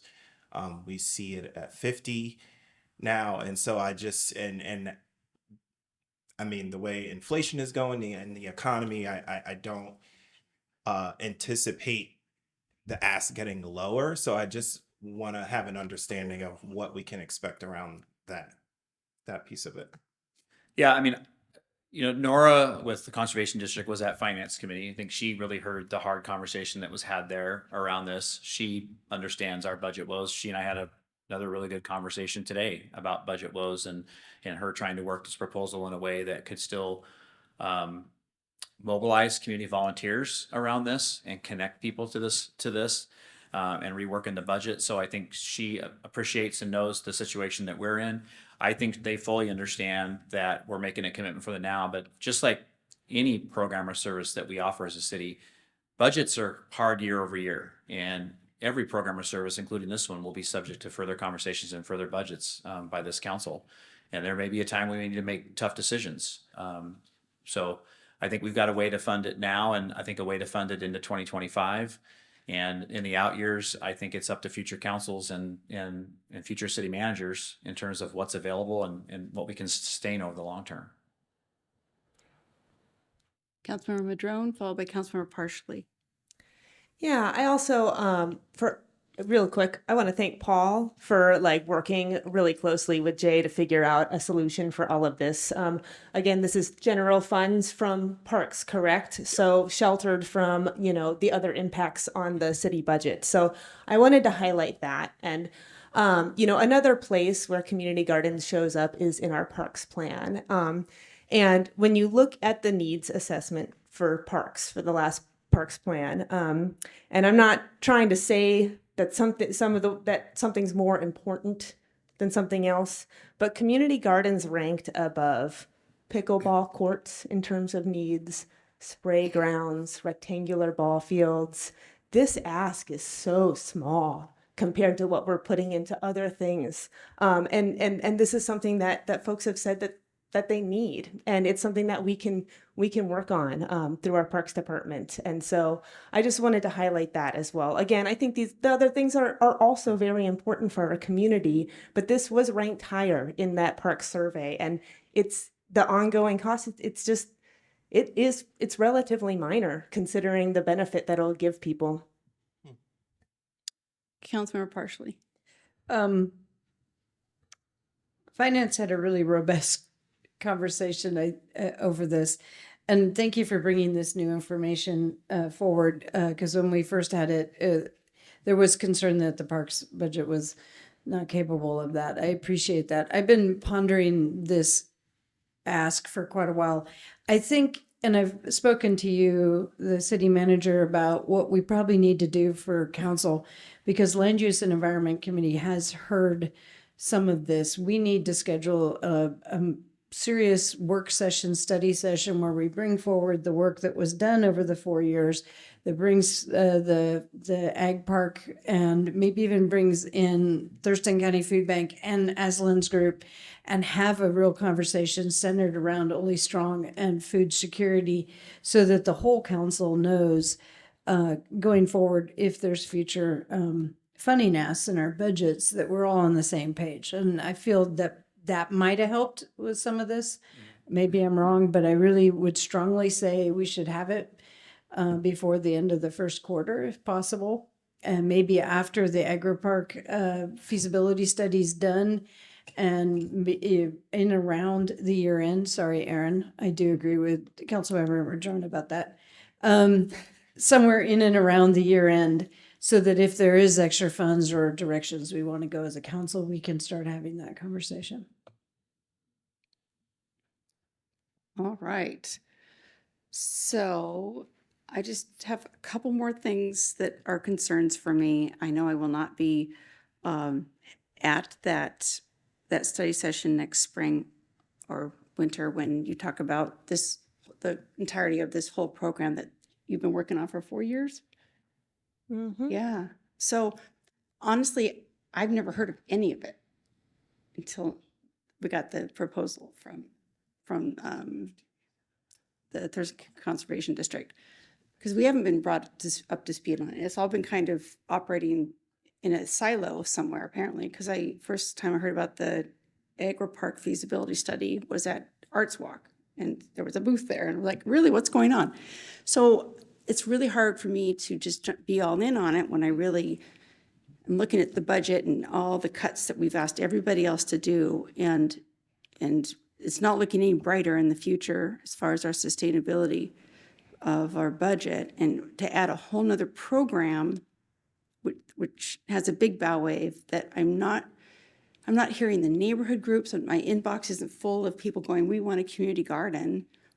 And food security is important. We have a really robust food bank system. We have Kiwanis doing this very same work.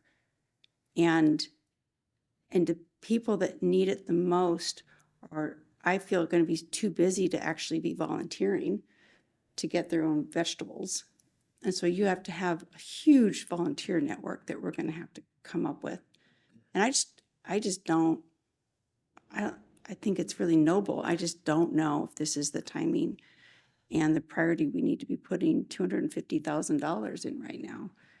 So I'm just really struggling with it, Councilmember Madrone, and I know it's really personal to you, and I don't want it to be something that you take offense at, but I can't support it right now. So, and I don't know how I don't know how you want to do separate action on that. Yeah, I mean, I'm looking for some consensus tonight we're not voting tonight on the budget proposal, but I am looking for some consensus tonight to keep this moving forward within your budget process. We only have a couple of touch points left with the council. We have a couple of finance committee meetings left, a public hearing, and then we're at budget balancing. So I'm just tonight I really need some sort of a direction from the council to keep this moving forward or not. Councilmember Cooper. Thank you, Mayor Selby. So I have a question and a thought. I don't know if this gets me to a decision even in my own head, but my question is, when I look at the proposal, there's about $90,000 in staffing. And when we look at the ongoing support, it's only 51.8. So who's keeping those FTEs whole in the ongoing proposal? Yeah, I don't have maybe a direct answer to that. It's some follow-up work I can do with Nora. So the initial work I think is more staff heavy because there's more evaluation work that has to take place in terms of siting and figure out where they go and to actually get them built and structured and produced. Then you're dropping into more of a maintenance level of service in the out years. So her budget in the ongoing reflects a maintenance level of support that's not as staff intensive as it is in the first year to do startup. That's my conversation with Nora. I believe that's the answer. But again, I can ask her more specifics. The other thing she mentioned, and actually Commissioner Johnson mentioned when I talked to him a month or so ago, was the possibility for grants for the program through their side, but those aren't known today. So the thing I'm struggling with is the ongoing. Like I can see a one-time investment to start something. And I can see economic savings for people who garden a little bit of the year, that if they're really dedicated to it. Like I think there's health savings that come with that make it harder to measure.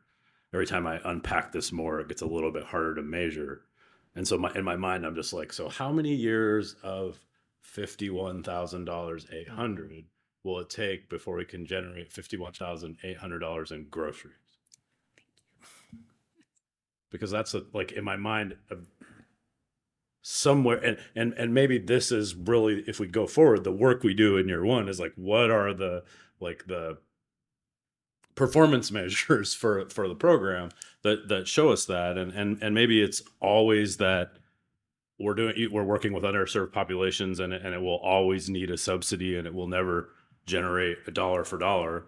But I don't even think we know that. So that's kind of where my mind is like looking at the picture, trying to answer that question for myself into the future.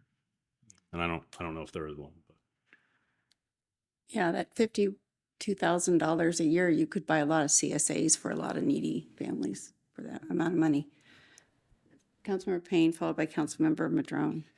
Yeah, thank you, Councilmember Cooper. It's late, so but that's precisely what I was trying to get at by saying that I had a concern about the ongoing. It sounds like what I'm hearing is that we need more from the conservation district in terms of the plan to fund this work ongoing, just like we just talked about with LTAC just a couple hours ago about during that application process, there are folks that in their application, they state where the other investments are coming from. And I think that's a perfectly fair ask to make before we also make an investment. Yeah. Councilmember Madrone. Well, and this was discussed at the finance committee. They are working with the other jurisdictions, and particularly Tumwater, because they have similar goals in their comprehensive plan. There's also significant federal funding for work like this, particularly through USDA's Urban Agriculture and Innovation Production Program, something like that. So they are they're working it just like any other organization would. I want to respond a little bit to like, you know, $52,000 worth of groceries.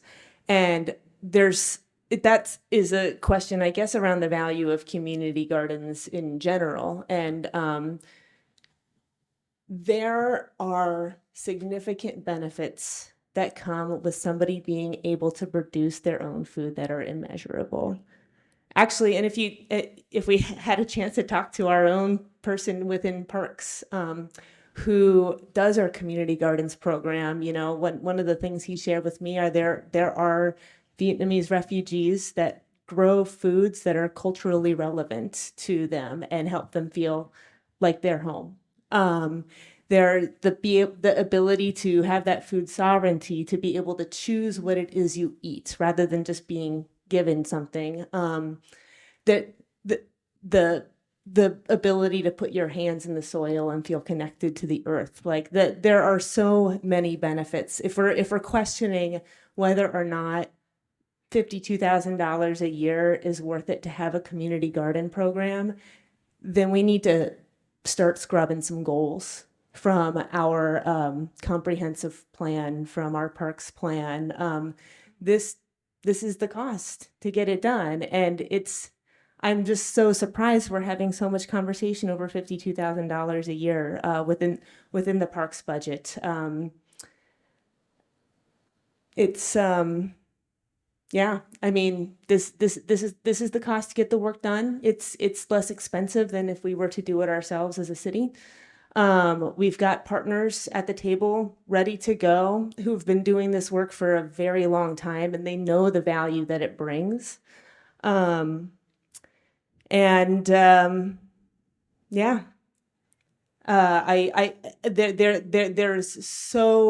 there's so much value in moving this body of work forward. And if it's not something that we're interested in doing as a city, then like I said, we need to reevaluate what our goals are. Yeah, I guess I'll leave it at that for now. Councilmember Partially, and then I think we're going to need to either do a thumbs up or move on. Yeah, that's funny. That's sort of where I was going, because I know the city manager is standing there very patiently waiting for this deliberation, sort of like a finance to go forward. From what I can hear from council, and I'm going to summarize this, and it's the one-time money. It doesn't seem to be what's having difficulty. It's the ongoing costs. It's both. Okay. I'm just trying to find a way through tonight. And if there was a way to get more information from the Thurston Conservation District to help with this in the future, to get us beyond this moment, so you can come back to us again, maybe at finance, and obviously we're going to need to do council, because it's all 7 of us need to weigh in on this, not just finance. And I'm looking for the council to go, yes, that's where we're at. So at least we can give some direction to the city manager. All right, I've got Councilmember Nguyen.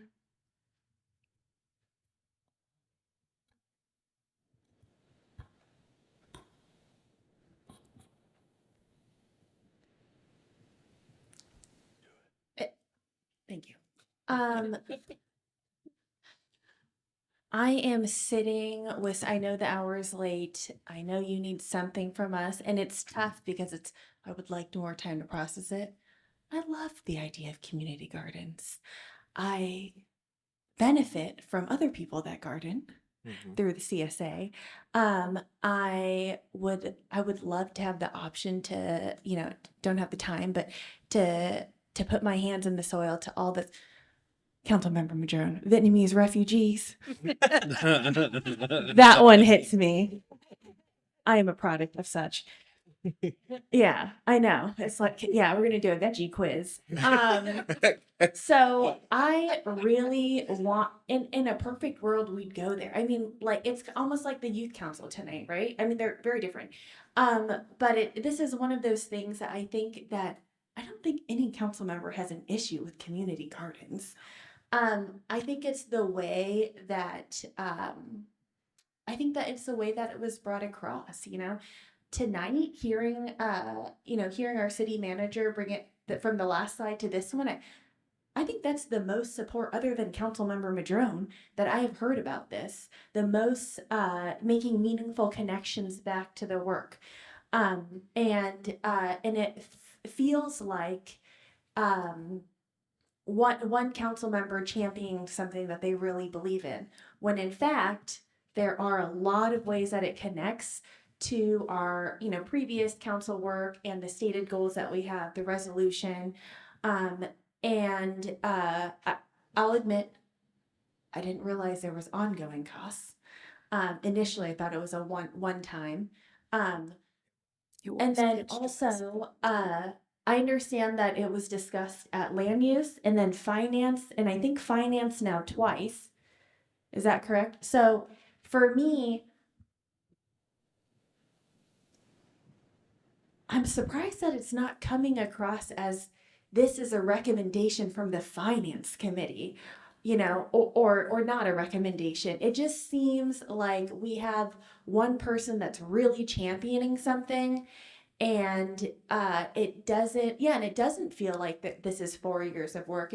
I'm not saying it didn't happen, but I feel like I'm seeing a colleague that really cares about something sinking a little bit in their seat, and I think it's not fair. And I think that all of urban ag work needs to be better supported, or at least presented that way.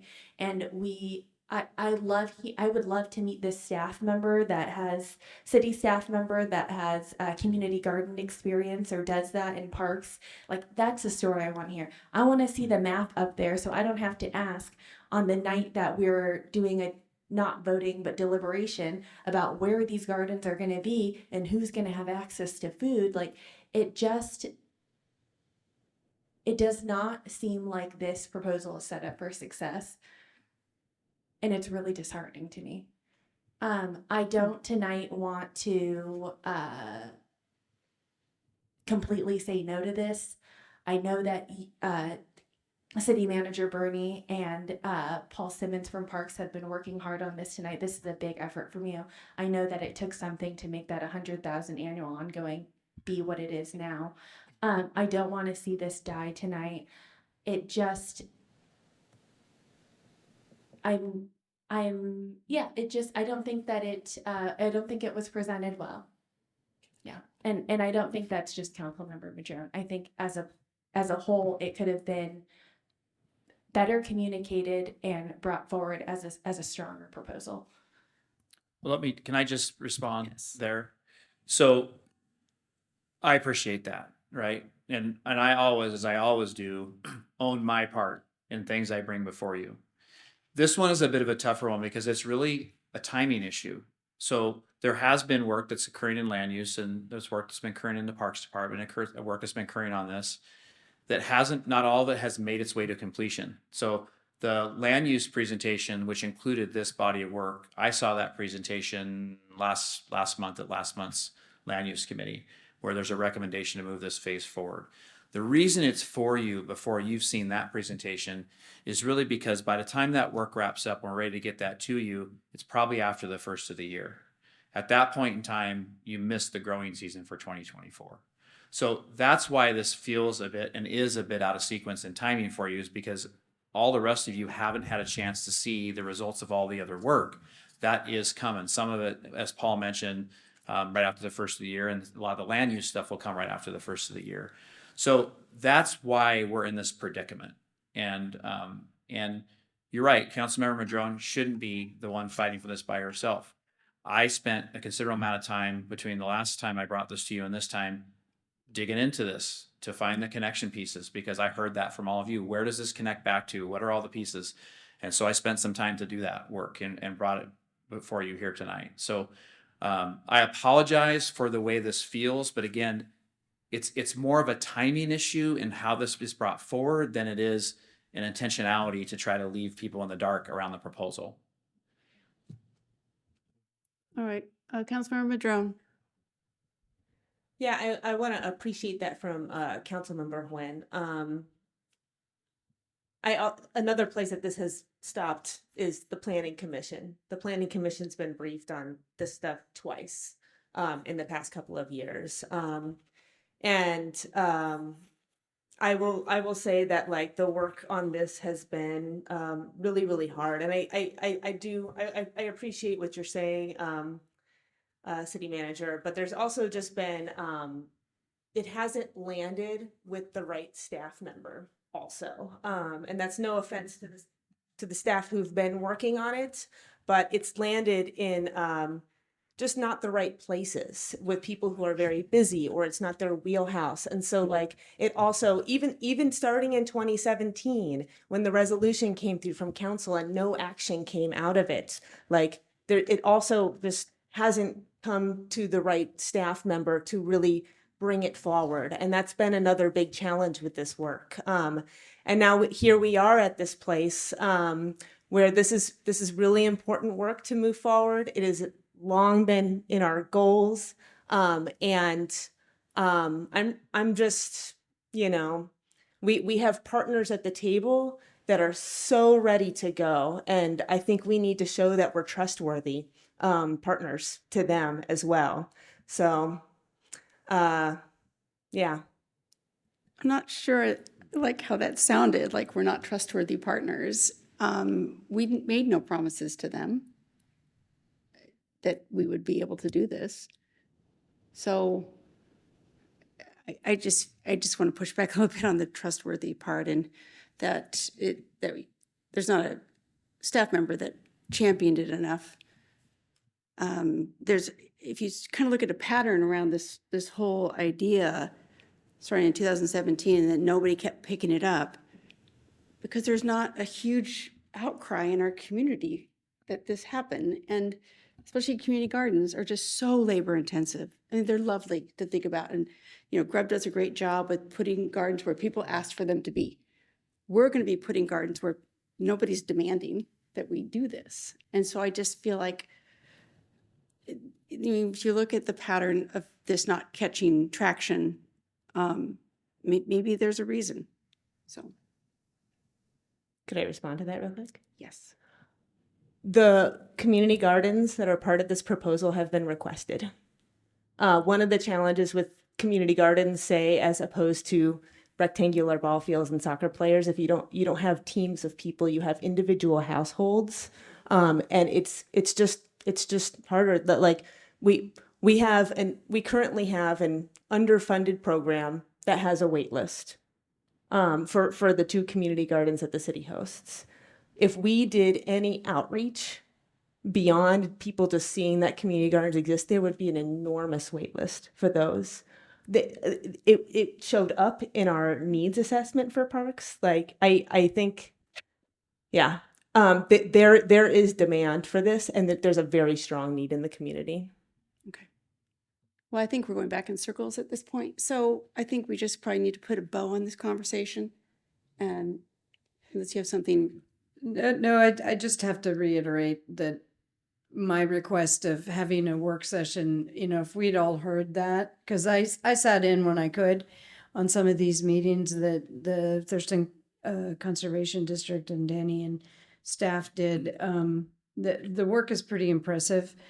And I do believe there is a need, and they gave the example of New Haven, Connecticut, I believe, is a success story in this.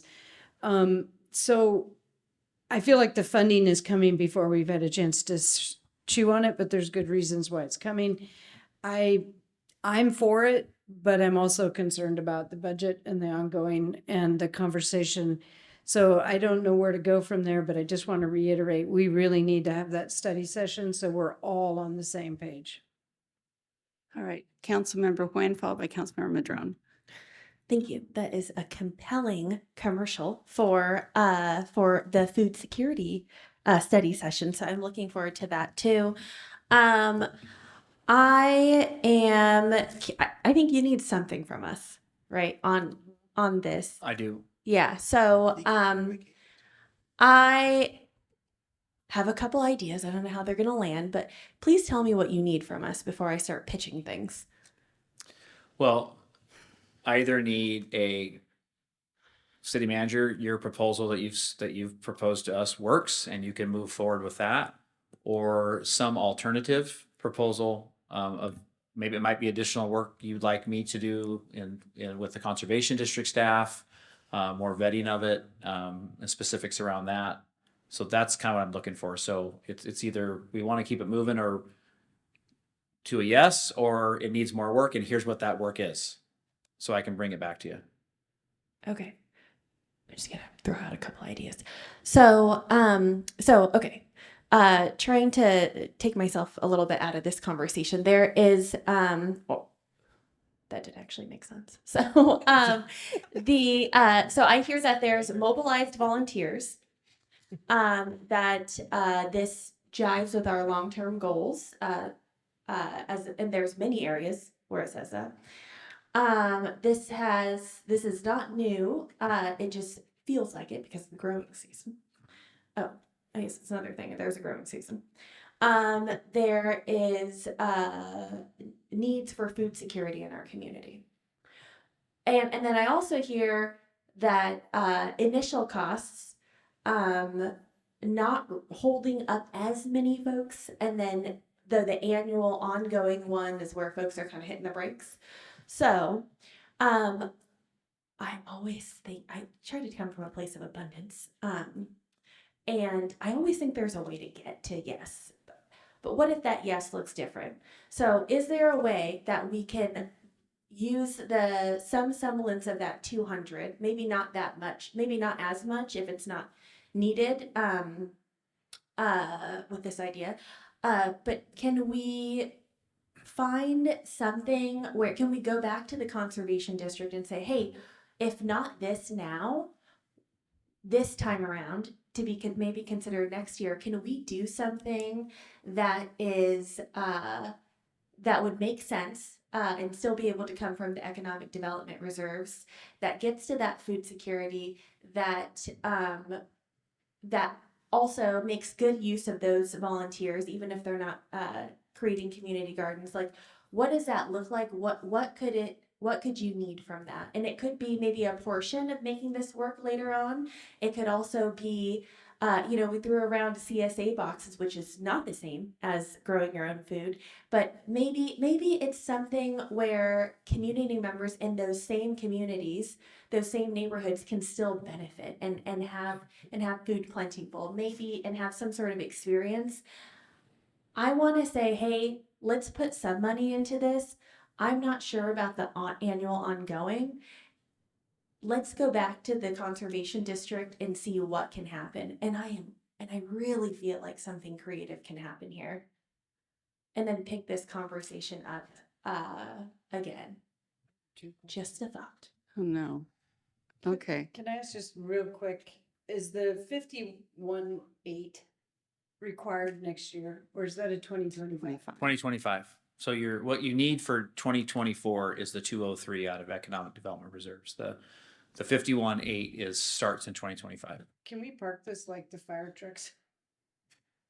Because the fire trucks we're gonna have to order. We have 3 years to pay for it. I don't know. It's one thought. Can I respond to I would not want to go back to the Thurston Conservation District and say, hey, the 4 years of work that you've been doing with City of Olympia, think of something else and think of something else quick. That doesn't feel like being in partnership with somebody. Also, in the finance committee meeting when we were all talking about this, all 3 finance committee members said, hey, if we can find a way, to work with parks on this, then we're in. Like all 3 of us said that. And that is what the city manager worked on and brought forward. And so I'm wondering, is there concern from staff on this $51,800 for ongoing funds in the Parks Department? You're not concerned? Okay, so I wouldn't have put it in front of you if I didn't think it was something we could do. So Paul and I worked at this pretty hard. Again, I'll say, as I said in my comments, there are other unmet needs in the Parks Department, just like there are in lots of departments right now. But we think this is something that can be done within the Parks budget. So the concern that we have for as council, like the finance committee asked staff to work on this. They brought something forward. They're telling us it's going to work.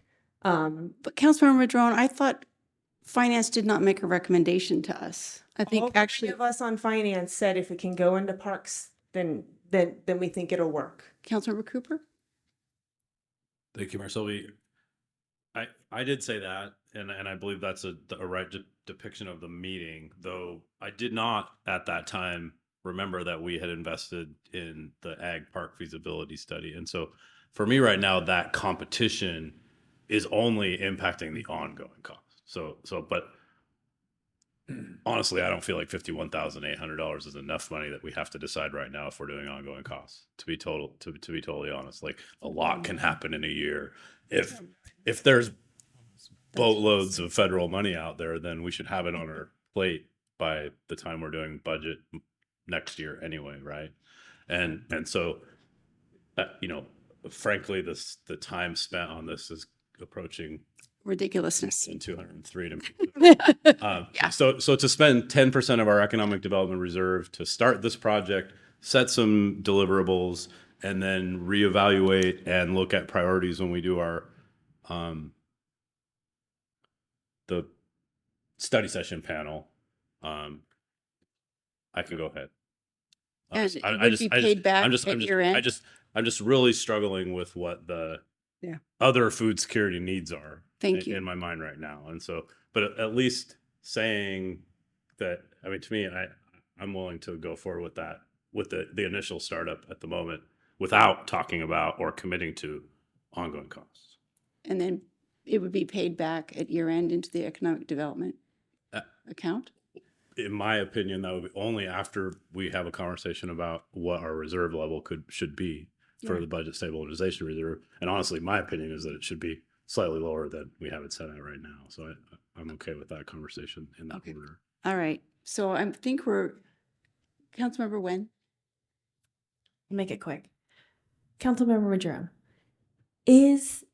would the conservation district, would that work for the conservation district if they don't have, if it is initial is funded without ongoing? You seem connected with them. Well, community gardens need ongoing support. And so I think their concern is getting some of them established and then not having ongoing support to keep them going. And I understand there's 3 community gardens or maybe 4 that cost for $200,000. Yeah, they mentioned 3 to 4, but there's also the connecting farmers to urban land, which is a much smaller component of it. Okay. Just cost per usage. Okay. Yes. Just one other thought came into my head when Councilor Madrone made that comment is, we really need to analyze what we're doing and what it costs too before we can look at the ongoing piece, right? Like, because is ongoing maintenance different? Is there a partnership? In my mind, I sense that the partnerships with the other community organizations will bring a value beyond dollars in the long term. But it's something that I want to have a better understanding about before I even talk about the ongoing costs. Like what we can't answer today what we're doing and what it costs per bed. Sorry. No, you're fine. This is a conversation you need to have. Yeah. Okay, Councilmember Payne.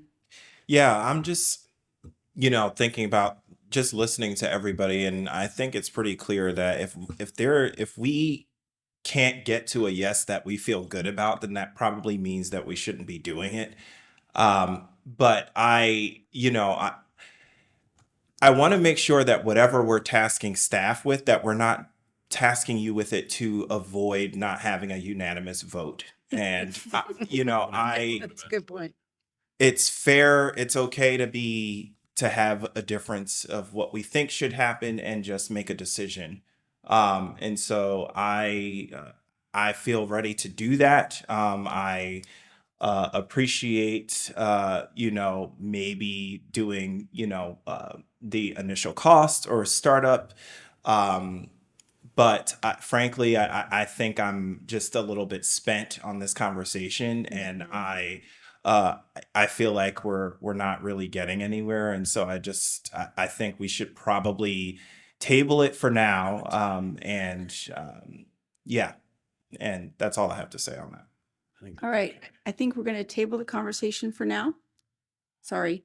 So that works, I guess. I don't know what the direction is for me. So what's table it mean, and what's the follow-up work for me? How do you want this to come back? I had stated that what I want is to wait until after the study session in the spring to decide how to fund this whole program as a big picture versus just piecemeal with really no. Anyhow, I'll leave it at that. Because we're talking, I mean, the out parks years aren't part of the budget we're talking about.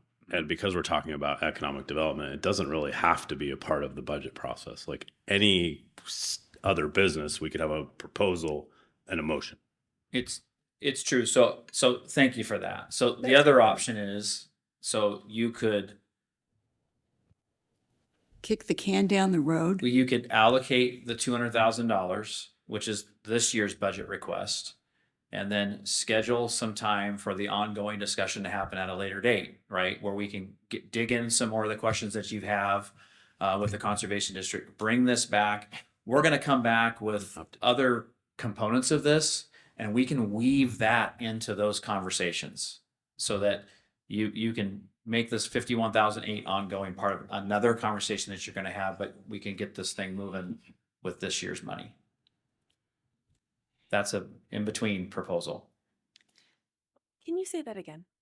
So basically giving the $200,000 to the Conservation District now. Give it to them now, and then hold on your ongoing discussion support until you have time to get the more other information that you're looking for. If we can have a food security summit, for example, in the first quarter of next year, and we can bring back the ag park feasibility work, and then you'll have more of a complete picture to add to this conversation about the ongoing from here. Okay, so Yeah, I feel like that's a good summary of what we're talking about. okay, so it sounds like you've got consensus with me saying no. So That's not consensus. it's not consensus. Consensus -1. So I'm seeing head nods. So Yep. I think I have what I need. So just Move on. real quick, and this is really for Finance Committee. We had some pending questions that came up either at Council or Finance Committee. We've got a special meeting of the Finance Committee scheduled on November 7th. I'm wondering if we need it. So we're balanced now.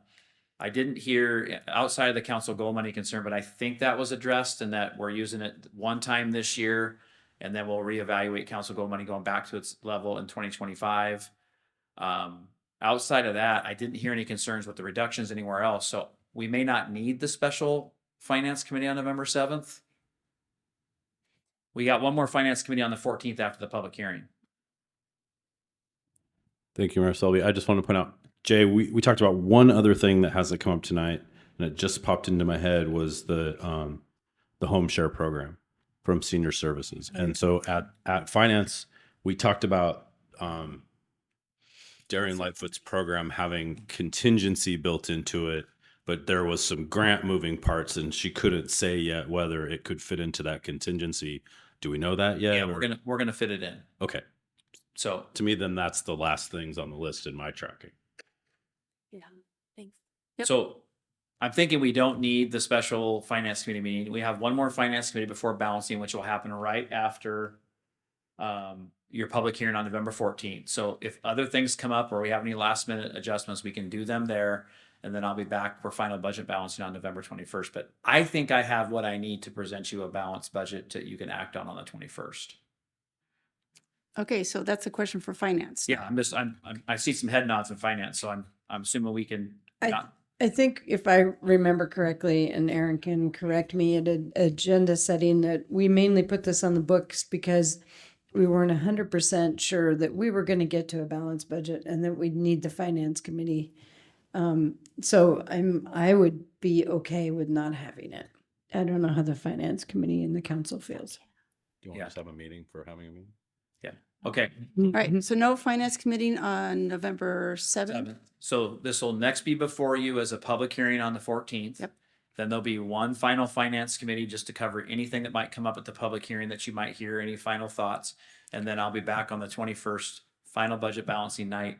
And then ordinances, we'll head to first reading on the 12th and finish up on the 19th. Excellent, excellent. So that completes our regular business meeting. And for the sake of the hour, I'm going to say no reports tonight unless you have something that you absolutely feel like you have to share. Lot? No. All right. With no further business before the Olympia City Council, we're adjourned.